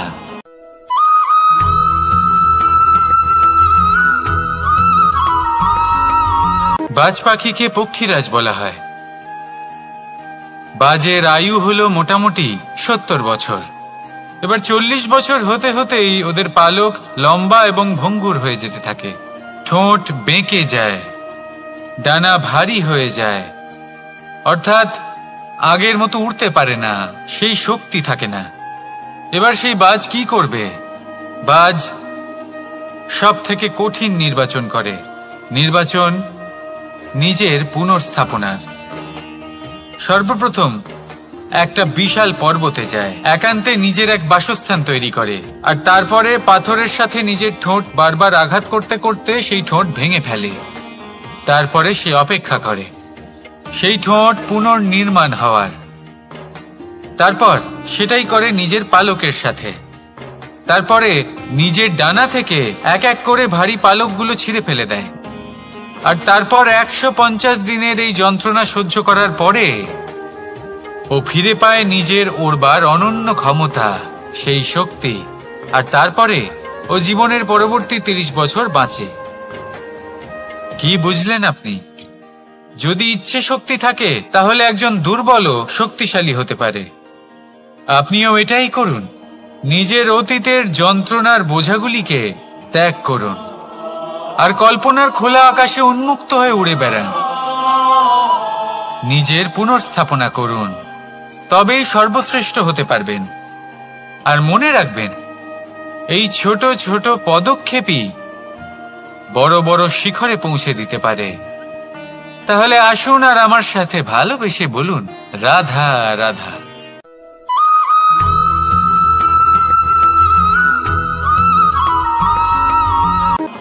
সুখ আর অভিজ্ঞতা, এই দুই জীবনে একসাথে কখনোই আসে না। মনে রাখবেন, যেখানে সুখ থাকে সেখানে অভিজ্ঞতা থাকে না। আর যখন এই সুখ আমাদের জীবন থেকে দূরে চলে যায়, তখন আমাদের জীবনে আসে এই অভিজ্ঞতা। পরমাত্মা, প্রকৃতি, নিয়তি এই অভিজ্ঞতাকে আমাদের জীবনে পাঠান, যাতে আমরা একটা অত্যন্ত গুরুত্বপূর্ণ শিক্ষা, একটা জ্ঞান প্রাপ্ত করতে পারি। এই অভিজ্ঞতা আমাদের শেখায় যে অতীতে এমন কি হয়েছিল যা আমাদের করা উচিত হয়নি। আমাদের শেখায় ভবিষ্যতে এমন কি আছে যা আমাদের করা উচিত আর কি করা উচিত নয়। দেখতে গেলে এই অভিজ্ঞতা আমাদের সেই শিক্ষা দেয় যার জন্য আমরা সুখের দিকে উচিতভাবে অগ্রসর হতে পারি। সেই জন্য জীবনে যখনই দুঃখ আসবে, দুঃখের এই সময় আসবে, তখন হতাশ হবেন না। বোঝার চেষ্টা করুন এই পরিস্থিতি কেন এসেছে, কি শিক্ষা দিতে এসেছে। যদি আপনি সেই জ্ঞান লাভ করেন, সুখের পথে অগ্রসর হন, তাও উচিত রূপে, তাহলে এই অভিজ্ঞতার উদ্দেশ্য পূরণ হয়ে যায়। তাহলে আসুন আর আমার সাথে ভালোবেসে বলুন, রাধা রাধা।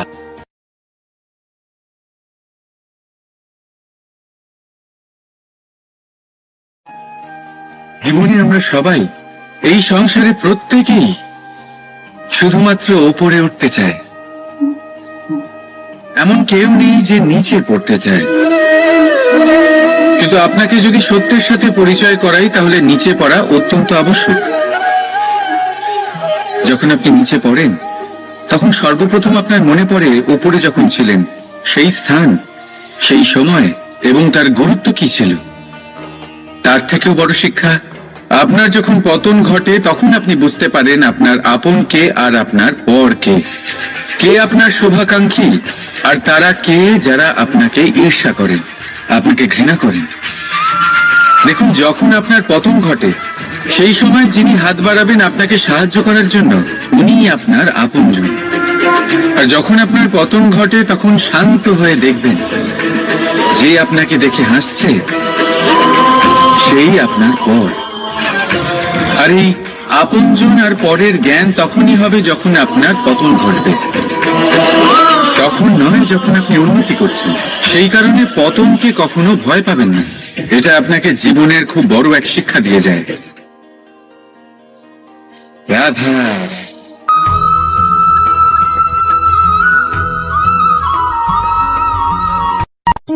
স্বর্ণ, হিরে, মুক্ত, মানিক, এই সব কিছুকে আগে পাথর বলা হতো। তাহলে এমন কি হলো যে এদের রত্ন বলা হয়? আর রত্ন তা বাস্তবে আসলে কি? এটা হলো সেই পাথর যাকে আগে আগুনের তাপ সহ্য করতে হয়েছে, পরখ করা হয়েছে, যাচাই করা হয়েছে, এদের কাটার চেষ্টা করা হয়েছে, কিন্তু তারা কখনোই নষ্ট হয়নি, বরং তারা আরো উদ্ভাসিত হয়েছে, আরো উজ্জ্বল হয়েছে, এই সংসারে আরো প্রকাশ ছড়িয়ে দিয়েছে। সেই জন্য এরা হলো এত অমূল্য, সেই জন্য এরা হলো বহুমূল্য, সেই জন্য এদের রত্ন বলা হয়। এবার মানুষের কাছেও এই নির্বাচনের অধিকার রয়েছে যে আমরা শুধু পাথর হয়ে থাকব নাকি রত্ন হয়ে থাকব। কিভাবে? আমাদের জীবনেও অনেক সমস্যা রয়েছে, বাধা আছে, বিপত্তি আছে। আমরা সেই বাধার তাপে উত্তপ্ত হই, এই সমস্যা আমাদের কাটার চেষ্টা করে। অনেক মানুষ বিভিন্ন পরিস্থিতি আমাদের ভাঙার চেষ্টা করে, কিন্তু আমাদের নষ্ট হলে চলবে না। যেভাবে এই রত্ন সমস্যার সম্মুখীন হয়ে পাথর থেকে রত্ন হয়েছে, সেইভাবেই আমাদেরও আমাদের সমস্যার সম্মুখীন হয়ে রত্ন হয়ে উঠতে হবে, এই সংসারে প্রকাশের স্রোত হয়ে উঠতে হবে। তাহলে এটাই করুন আর আমার সাথে ভালোবেসে বলুন, রাধা রাধা। এবার অনেক সময় মানুষের মনে এরকম প্রশ্ন আসে যে এই সংসারে সবথেকে বড় বিপদ কি? কেউ বলে ধর্ম সংকট, আবার কেউ বলে প্রাণের উপর আসা সংকট। প্রত্যেক মানুষের জীবনে বিভিন্ন সংকট আসে, আর এই সমস্ত সংকট অত্যন্ত বিচিত্র হতে পারে। এই সমস্ত সংসার হলো সংকট দ্বারা পরিপূর্ণ।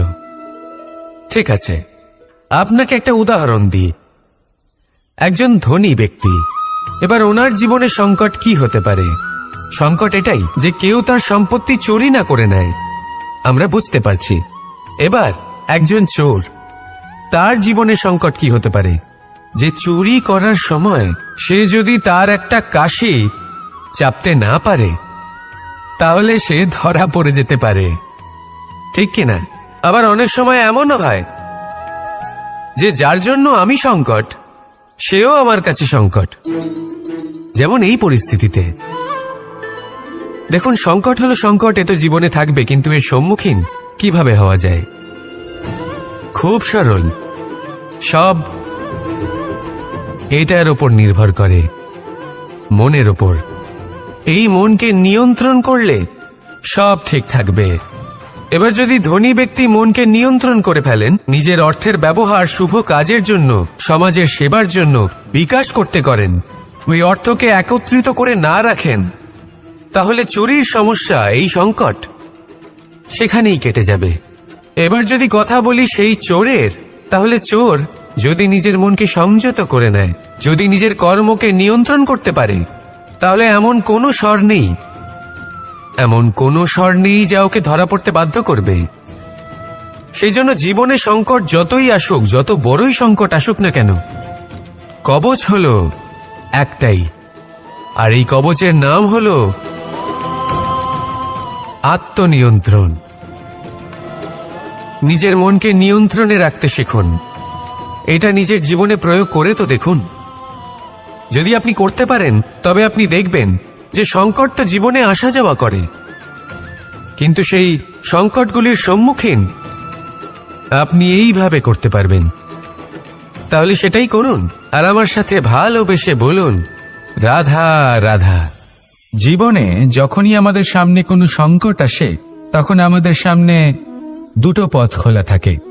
প্রথম পথ ভয়ভীত হয়ে যাওয়া, দ্বিতীয় পথ সাহসীর সাথে তার সম্মুখীন হওয়া।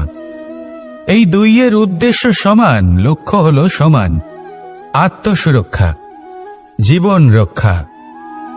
কিন্তু ভয়কে দুর্বল মনে করা হয় আর সাহসকে আপনার বল বলে মনে করা হয়। কারণ হলো এটাই যে ভয় তা হলো শুধুমাত্র একটা প্রতিক্রিয়া, আর সেইখানে সাহস এটা হলো একটা নিশ্চয়, একটা প্রতিবদ্ধতা।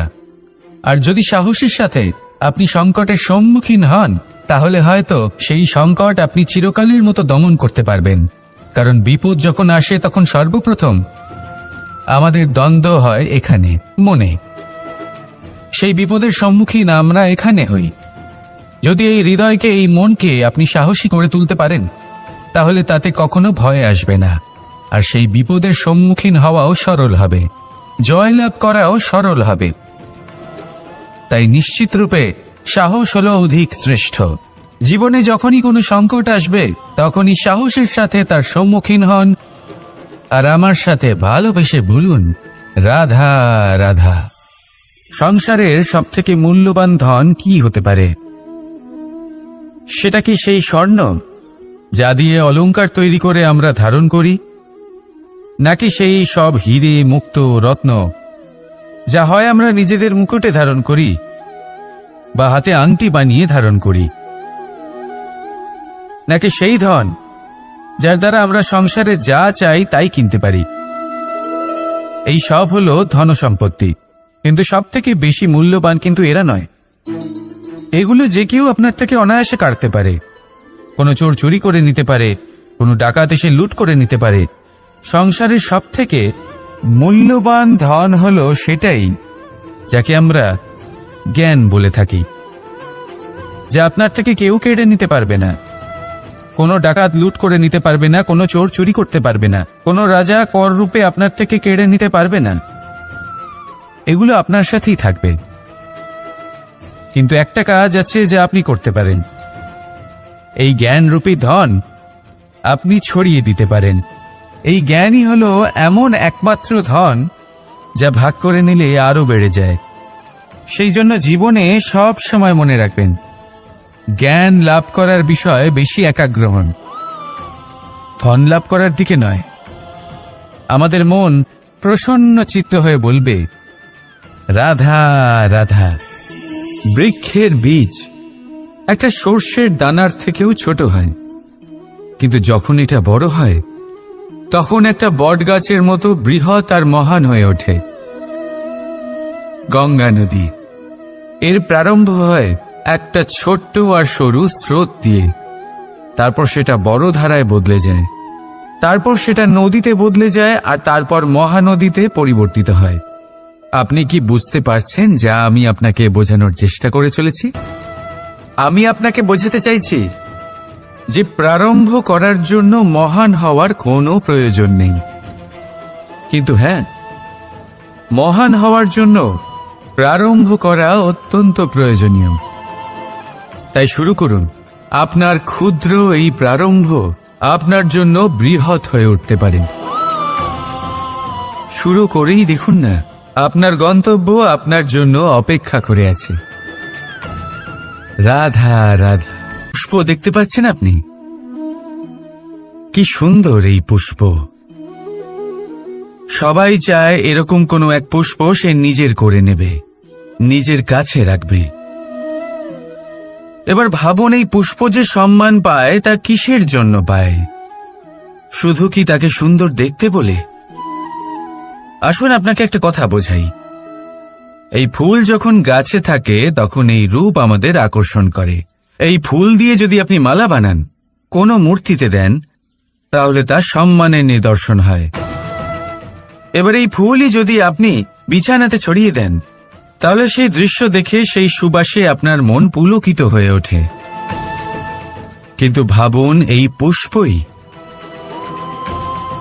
যদি আপনি চিতায় সাজান, তাহলে এই পুষ্পকে আর কেউ সম্মান করে না। একই রকম কথা, সেই একই পুষ্প এক পরিস্থিতিতে সম্মান পাচ্ছে, এক পরিস্থিতিতে নয়। কেন? কারণ এতেই লুকিয়ে রয়েছে একটা গুরুত্বপূর্ণ শিক্ষা। এর সারমর্ম হলো এটাই যে এই সম্মান ব্যক্তি বা বস্তুকে করা হয় না, সম্মান করা হয় সময় এবং পরিস্থিতিকে। এবার এই যে সময়, তা কখনোই আমাদের বশে থাকে না। আমাদের বশে থাকে পরিস্থিতি। আমাদের পরিস্থিতি কেমন হবে তার সিদ্ধান্ত স্বয়ং আমরাই নিই, আর যেরকম আমাদের পরিস্থিতি হবে সেরকমই আমাদের সম্মান করা হবে। তাহলে আসুন আমার সাথে ভালোবেসে বলুন, রাধা রাধা।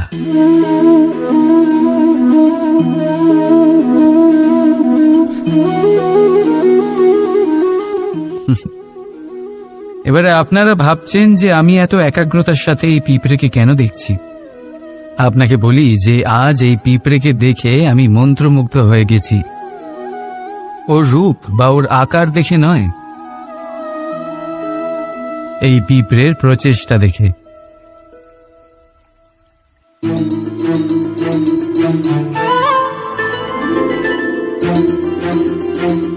আপনি জানেন, অজস্র পরিশ্রমের পরেই পিঁপড়ে তার নিজের একটা ছোট বাড়ি বানাতে পারে, যা অন্য প্রাণীদের জন্য অত্যন্ত সহজ ব্যাপার। তাই পিঁপড়ের জন্য তার জীবনের সবচেয়ে বড় ঘটনা, সবচেয়ে বড় সাফল্য তার। ভবিষ্যতে এই পিঁপড়ে থাকুক বা না থাকুক, তাদের বানানো বাড়ি বহু বছর অবধি টিকে থাকে। জীবনের সাফল্যের সাথেও ঠিক এমনটাই ঘটে।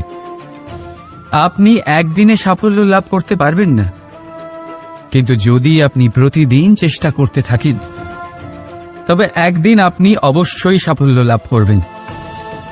মনে রাখবেন, ভাগ্যের দ্বার তাদের জন্য উন্মুক্ত হয় না যারা হার মেনে নেয়। ভাগ্য তার দ্বার তাদের জন্যই খোলে যারা বসে না থেকে প্রয়াস করে সেই দরজার কড়া নাড়াতে।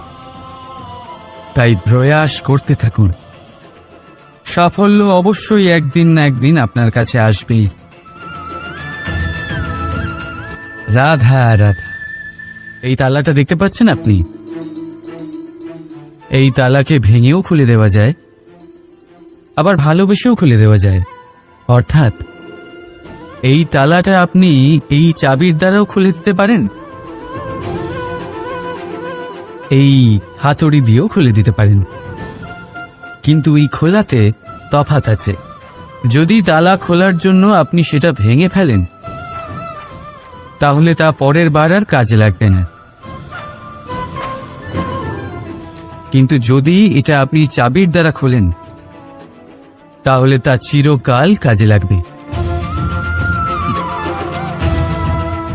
আমাদের জীবনে সম্পর্কগুলো কিছুটা এরকমই হয়।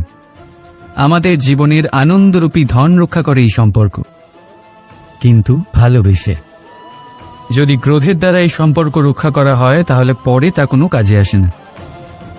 তাই সম্পর্ক সবসময় প্রেমের চাবি দিয়ে খুলুন, কারণ প্রতিবার নতুন তালা আপনি ব্যবহার করতেই পারেন, নতুন সম্পর্ক গড়তে পারবেন। রাধা রাধা।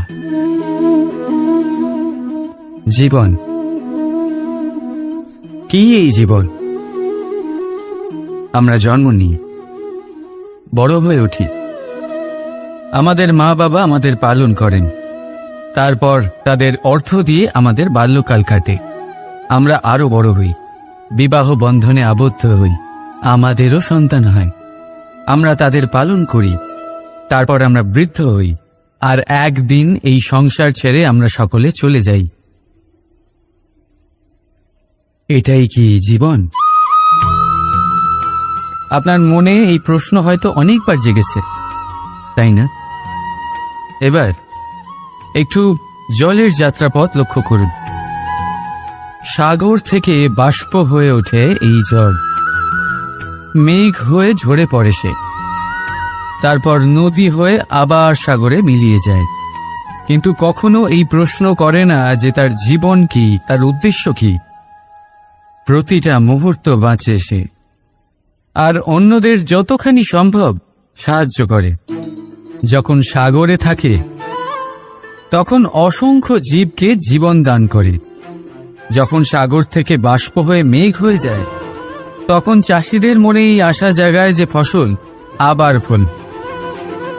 যখন বর্ষা হয়ে ঝরে পড়ে, তখন এই শুকনো তৃষ্ণার্ত ধরিত্রীর তৃষ্ণা মেটায়।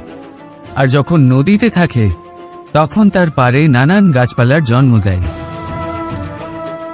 কিন্তু ভাবুন, জল কি কখনো এটা ভাবে যে তার জীবন কি বা তার জীবনের উদ্দেশ্যটাই বা কি? না, সে শুধু নিজের ধর্ম পালন করে যায়, আর যতটা সম্ভব সবাইকে আনন্দ প্রদান করতে থাকে। সেই জন্যই জীবনে কখনো এই প্রশ্ন করবেন না যে এই জীবন কি, এই জীবনের উদ্দেশ্য কি। শুধু এই জীবন বাঁচুন, আর যতটা সম্ভব সবাইকে আনন্দ প্রদান করুন। মন প্রসন্ন হয়ে বলবি রাধা রাধা। কখনো বৃষ্টির জন্য হওয়া কাদার মধ্যে দিয়ে আপনি নিজের বাড়ি ফিরেছেন? পাদুকা পড়ার জন্য আপনি ওই কাদা থেকে অবশ্যই বেঁচে যান, কিন্তু সেই পাদুকা থেকে আগত নোংরা কাদার ছিটে আপনার বস্ত্রকে ময়লা করেই দেয়। কিন্তু তাও সেই ছিটের জন্য আপনার বস্ত্র ময়লা হয়ে যাবে, সেই জন্য আপনি পাদুকা পরা ছেড়ে দিন না। ঠিক সেইভাবেই জীবনে এমন কিছু মানুষও আসেন যারা পাদুকার মতো হন, যারা আপনাকে কাদার থেকে বাঁচিয়ে নেন, কিন্তু বস্ত্ররূপী আপনার মনের উপরে আশঙ্কার দাগ ছেড়ে যান। এইসব মানুষের জন্য নিজের মন ছোট করার কোনো প্রয়োজন নেই। প্রয়োজন আছে শুধু এটা ভাবার যে আপনি নিজের পা কাদার থেকে বাঁচাবেন নাকি আপনার বস্ত্র। জীবনে গম্ভীর হওয়া ভালো কথা, কিন্তু সমস্ত বিষয়ে যদি গম্ভীরভাবে ভাবতে থাকেন তাহলে জীবনের আনন্দটাই শেষ হয়ে যাবে। এই সংসার অস্থায়ী, এখানে এমন কিছুই নেই যা চিরকাল জীবিত থাকবে। তাই যতক্ষণ এই জীবন আছে সন্তুষ্টি আর আনন্দ নিয়ে বাঁচুন। নিজের ওপর আগত কাদার ছিটের দিকে মন দেবেন না, শুধু আনন্দ বিতরণ করুন। মন প্রসন্ন হয়ে বলবে, রাধা রাধা। এই সংসারের সবথেকে বড় সত্যি হলো জন্ম এবং মৃত্যু, কিন্তু আরো বড় একটা সত্য আছে, মিত্র এবং শত্রু, যা আমাদের সকলের জীবনে থাকে। মিত্র সে যে আমাদের সঙ্গ দেয় এবং সংসারের সবথেকে উঁচু শিখরে আমাদের নিয়ে যায়, এবং শত্রু সে যে যে কোনো মুহূর্তে যে কোনো শিখর থেকে আমাদের নিচে ফেলে দিতে পারে। এবার বিচিত্র ব্যাপার হলো এটাই যে আমরা নিজেরাই এদের সাথে নিয়ে চলি, নিজেরাই এদের পালন করি। তা কি করে? প্রথমে বুঝুন এই মিত্র এবং শত্রু কারা। আপনার নিজের মন, আর কেউ নয়। এই মনই হলো মিত্র যখন তাতে ভারসাম্য বজায় থাকে, তা নিয়ন্ত্রিত থাকে, তা পবিত্র হয়। কিন্তু যদি এই মন অনিয়ন্ত্রিত হয়ে পড়ে, যদি আপনাকে সে নিয়ন্ত্রণ করতে শুরু করে, তখন সেই আপনার সবথেকে বড় শত্রু হয়। সেই জন্য এই মনের ওপর নিয়ন্ত্রণ রাখতে শিখুন, এতে ভারসাম্য বজায় রাখতে শিখুন। তাহলে আপনি এমন এক বন্ধুকে পাবেন যে আপনাকে এই সংসারের শিখরে পৌঁছে দেবে। আসুন আমার সাথে ভালোবেসে বলুন, রাধা রাধা। ঈশ্বর আসলে কে? সংসারের বেশিরভাগ মানুষের কাছে ঈশ্বর হলেন এই সংসারের রচয়িতা, পালনকর্তা। কারোর কাছে উনি জ্ঞাতা, কারোর কাছে উনি হলেন আস্থার প্রতীক, আবার কারোর জন্য শুধুমাত্র অন্ধ বিশ্বাস। কিন্তু এই ঈশ্বর কি কোনো শরীর, নাকি একটা বোধ, নাকি শুধুই শ্রদ্ধা? ঈশ্বর হলেন তিনি যিনি হলেন আপনার ইষ্ট। সেই জন্যই তো গুরু, মাতা, পিতা এনাদেরও ঈশ্বরই বলা হয়েছে। যাদেরকে আমরা ঈশ্বর বলে মনে করি, যারা আমাদের ইষ্ট, তারা আমাদের একটি পথ দেখান, একটি দিকে চালিত করেন। সেই পথে চলে আপনি শুভ কর্ম করতে পারেন। আর যখন কোনো ব্যক্তি তার ঈশ্বরের আদেশ পালন করেন, তখন সে নিজে থেকেই শুভ পথে অগ্রসর হয়ে যান। বেশ কয়েকজন মানুষ ঈশ্বরের ওপর আস্থা রাখেন এবং ভাবেন যে অনুচিত কোনো কাজ করা উচিত নয়, ঈশ্বর দেখছেন। ওনারা ভয় পান যে কোনো অনুচিত কর্ম করলে কে জানে তার পরিণাম কি হবে। এমন অনেক ব্যক্তি রয়েছেন যারা ঈশ্বরকে বিশ্বাস করেন এবং জানেন যে ঈশ্বর তাদেরকে দেখছেন, তাই যে যে শুভ কর্ম ওনারা করেছেন তার ফল তারা অবশ্যই পাবেন। এবার আপনি ভয় পেয়ে ঈশ্বরকে বিশ্বাস করবেন নাকি বিশ্বাসের দ্বারা ঈশ্বরকে বিশ্বাস করবেন, সেই সিদ্ধান্ত আপনারই। কিন্তু হ্যাঁ, যদি আপনার মনে ঈশ্বরের জন্য কোনো স্থান থাকে, যদি আপনার কোনো ইষ্ট থাকেন, যদি আপনি কাউকে ঈশ্বর মনে করেন যার প্রত্যেক আদেশ আপনি পালন করে থাকেন, তাহলে বলি ঈশ্বর কখনো আপনাকে অনুচিত পথে চালিত করবেন না। আসুন আমার সাথে ভালোবেসে বলুন, রাধা রাধা। এই সংসারে ভিন্ন ভিন্ন ধরনের গাছ আছে, অসংখ্য ধরনের প্রজাতি আছে। কিছু গাছ পাতা দিয়ে থাকে, কিছু ফুল, কিছু ফল, কেউ ছায়া প্রদান করে, কেউ শীতলতা প্রদান করে।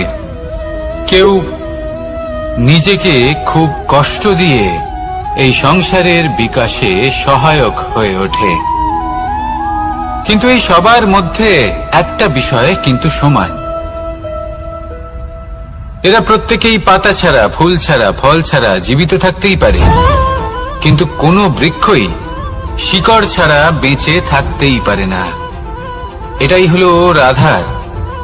ঠিক সেইভাবেই আমাদের জীবনে শক্তি হোক, ধন হোক বা সাফল্য হোক, আমাদের বা আমাদের পরিবারের প্রসন্নতাই হোক, এই সব কিছুর আধার হলো, সবকিছুর মূল হলো পরিশ্রম। তাই জীবনে চিরকাল পরিশ্রম করতে থাকুন। যদি আপনি জীবনে কর্ম এবং ফল, মানুষের স্বভাব হলো এটাই যে তিনি নিজের প্রত্যেক পরিশ্রমের প্রতিফল প্রার্থনা করেন। বেশিরভাগ সময় এই ফলাফলের চিন্তা করতে করতে, কল্পনা করতে করতে উনি কর্ম করতে থাকেন যে আমি এই কাজটা করলে এই ফল পাবো। সেই সব কল্পনা করতে থাকেন যা না তার হাতে আছে, না আছে অধিকার আর না আছে নিয়ন্ত্রণ। উনি শুধু নিজের কর্ম করতে পারেন। উনি কি ফল পাবেন তা তার হাতে কখনোই নেই। তাই আপনিও শুধুমাত্র কর্ম করতে থাকুন, ফলের চিন্তা করবেন না। মনে রাখবেন, শিকড় এবং শাখা যেভাবে একে অপরের সাথে জড়িয়ে, সেইভাবেই একে অপরের সাথে জড়িয়ে কর্ম এবং ফল। যেরকম কর্ম আপনি করবেন সেরকম ফল আপনি অবশ্যই পাবেন। তাই এই ফলের আশায় কর্মের সময় কখনোই নষ্ট করবেন না, কারণ যে ব্যক্তি সময় নষ্ট করেন, সময় সেই ব্যক্তিকে অবশ্যই নষ্ট করে দেয়। কর্ম করুন নিঃস্বার্থভাবে, ফলের চিন্তা করবেন না, আর আমার সাথে ভালোবেসে বলুন রাধা রাধা। কর্ম এবং ফল, দেখতে গেলে এই সমস্ত ব্রহ্মাণ্ড এই দুইয়ের মাঝেই স্থির হয়ে আছে। মানুষজন কর্ম করেন ভালো ফল লাভের আশায়, আর ভালো ফল লাভের আশায় উনি এটাই ভুলে যান যে উনি যে কর্ম করছেন তা কি করছেন। আমি বলেছিলাম কর্ম করুন ফলের চিন্তা না করে, কিন্তু কি কর্ম করছেন সেই বিষয়ে ভাবাটাও অত্যন্ত আবশ্যক। নয়তো অনেক সময় আমরা এমন কর্ম করে ফেলি যা না চাইতেও বিষে পরিণত হয়, যা হয়েছে দুঃশাসনের সাথে, দুর্যোধনের সাথে, গুরু দ্রোণের সাথে। একজনের মানসিকতা উচিত ছিল না, একজনের বিবেক উচিত ছিল না, আরেকজন যে পক্ষ নির্বাচন করেছিলেন সেই পক্ষ উচিত ছিল না। আর যা কিছু ওনাদের সাথে হলো, আপনার, আমার, আমাদের সকলের সাথে তা হতে পারে। আমি বলেছিলাম কর্ম করুন, ফলের চিন্তা করবেন না, কিন্তু এই কর্মের বিষয়ে বিচার করে দেখাটাও ততটাই আবশ্যক। দেখুন, কর্ম করার উচিত প্রক্রিয়া ফলের চিন্তা না করা, কিন্তু যদি আপনার কর্ম শুভ হয় তাহলে তার ফলও নিয়তি আপনাকেই দেবে। সর্বদা কর্ম করার সময় এটা ভাবুন যে আপনার এই কর্ম এই সংসারকে, এই সমাজকে, আপনার পরিবারকে, আপনার আশেপাশের মানুষজনকে কোন দিশায় নিয়ে যাবে। যদি এটা সবার জন্য মঙ্গলময় হয় তাহলে কর্ম করতে থাকুন। আর হ্যাঁ, নিশ্চিত রূপে ফলের চিন্তা করবেন না। আসুন আমার সাথে ভালোবেসে বলুন রাধা রাধা।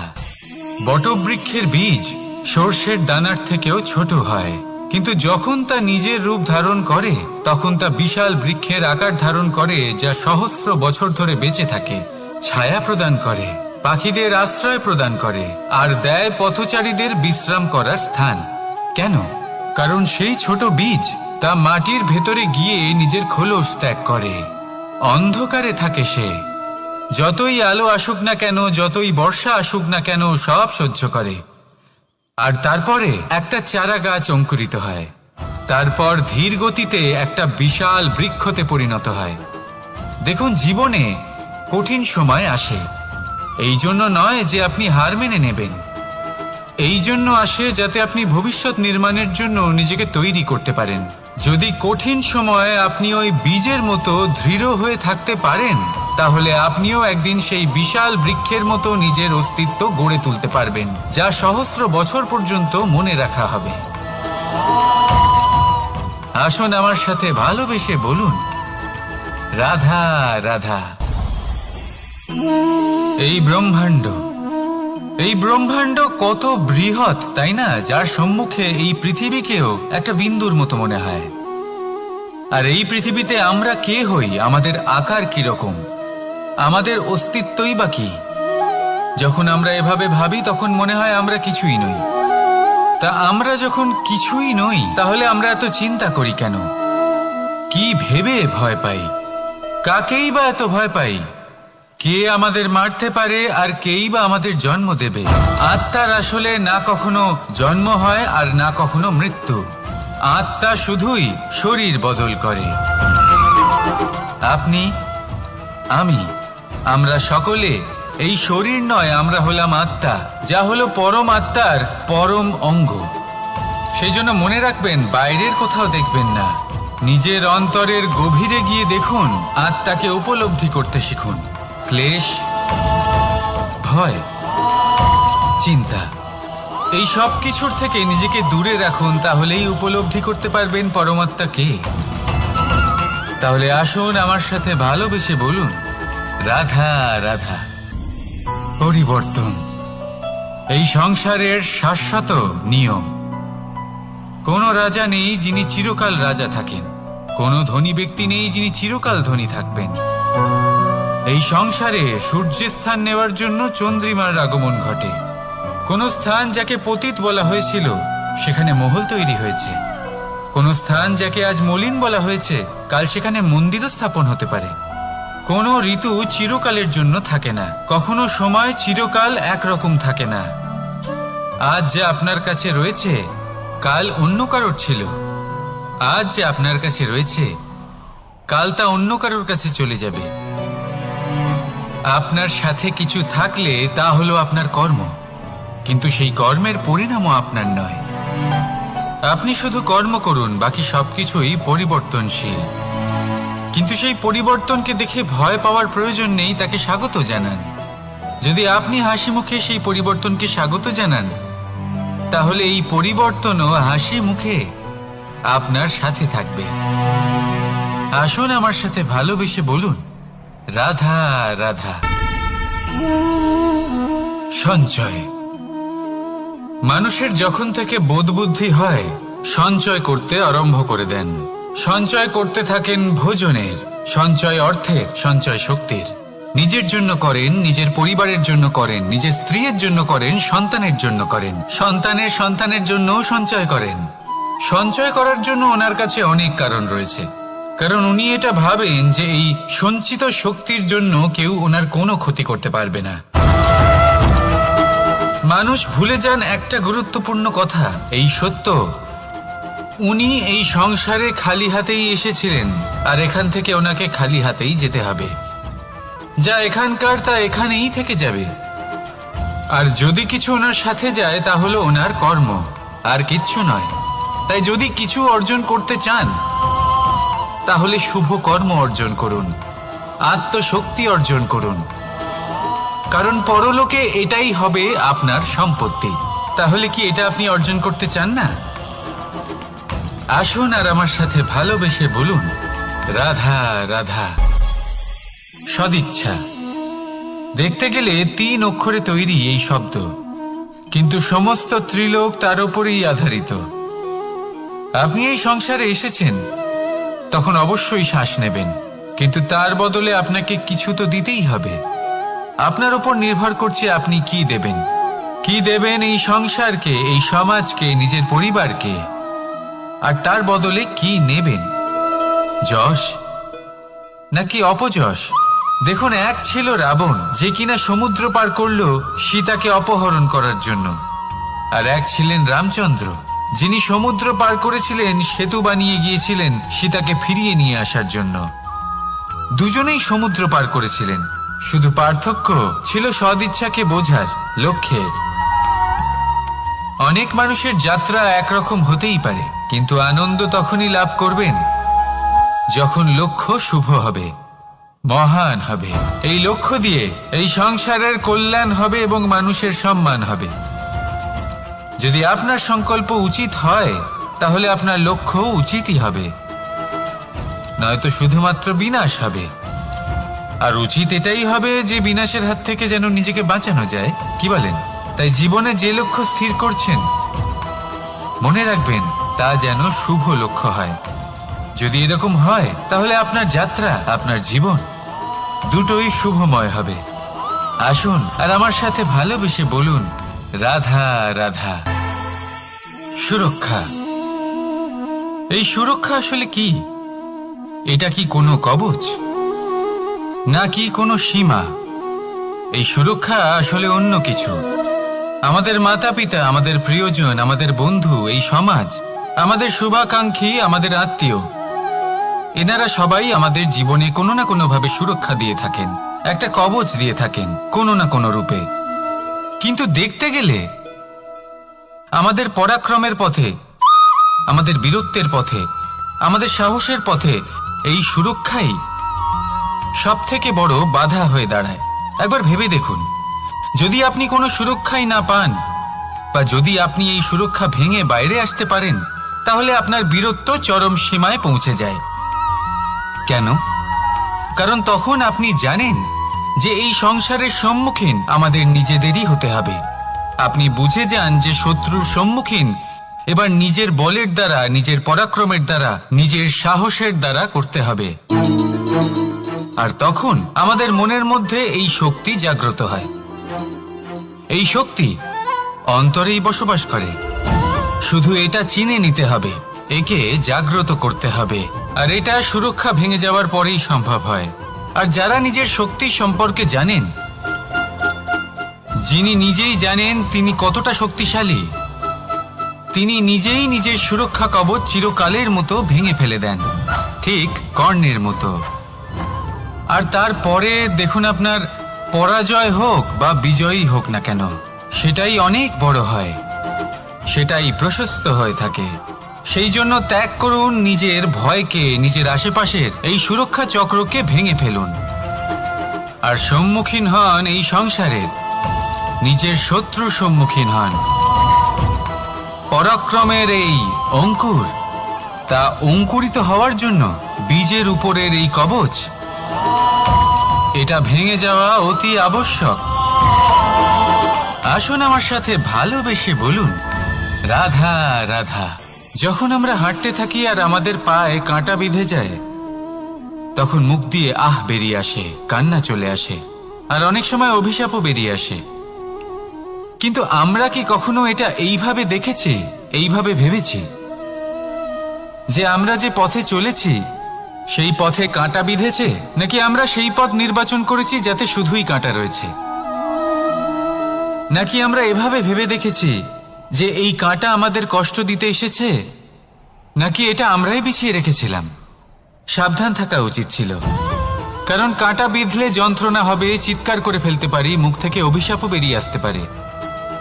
কিন্তু এই অভিশাপ শুধুমাত্র আমাদের তরফ থেকে অভিশাপ হয়, সামনের ব্যক্তিটির ওপরও নির্ভর করে। এবার সেই ব্যক্তি যদি এমন হয় যে ফুল আর কাঁটা এই দুই সমানভাবে গ্রহণ করতে পারে, তার কাছে অভিশাপও বরদানে পরিণত হয়। শেষ পর্যন্ত ব্যাপারটা দাঁড়ায় ভাবনা, চিন্তা, দৃষ্টিভঙ্গির ওপর। কারণ আপনার এই ভাবনাই সত্যি হয়ে সামনে আসে। সেই জন্য এই ভাবনা, চিন্তা, মানসিকতাকে গুরুত্ব সহকারে দেখবেন।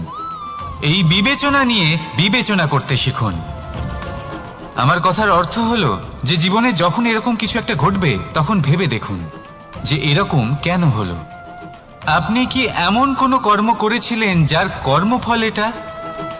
এমন কোনো কাজ যা অনুচিত ছিল, অসত্য ছিল, যা অভদ্রতার কারণ ছিল? ভেবে দেখা প্রয়োজন। দেখুন, ইচ্ছে হলো আপনার যে আপনি কি করতে চান, ভাবনা আপনার, সত্য আপনার, জীবন আপনার, সিদ্ধান্ত আপনার। আসুন আর আমার সাথে ভালোবেসে বলুন, রাধা রাধা।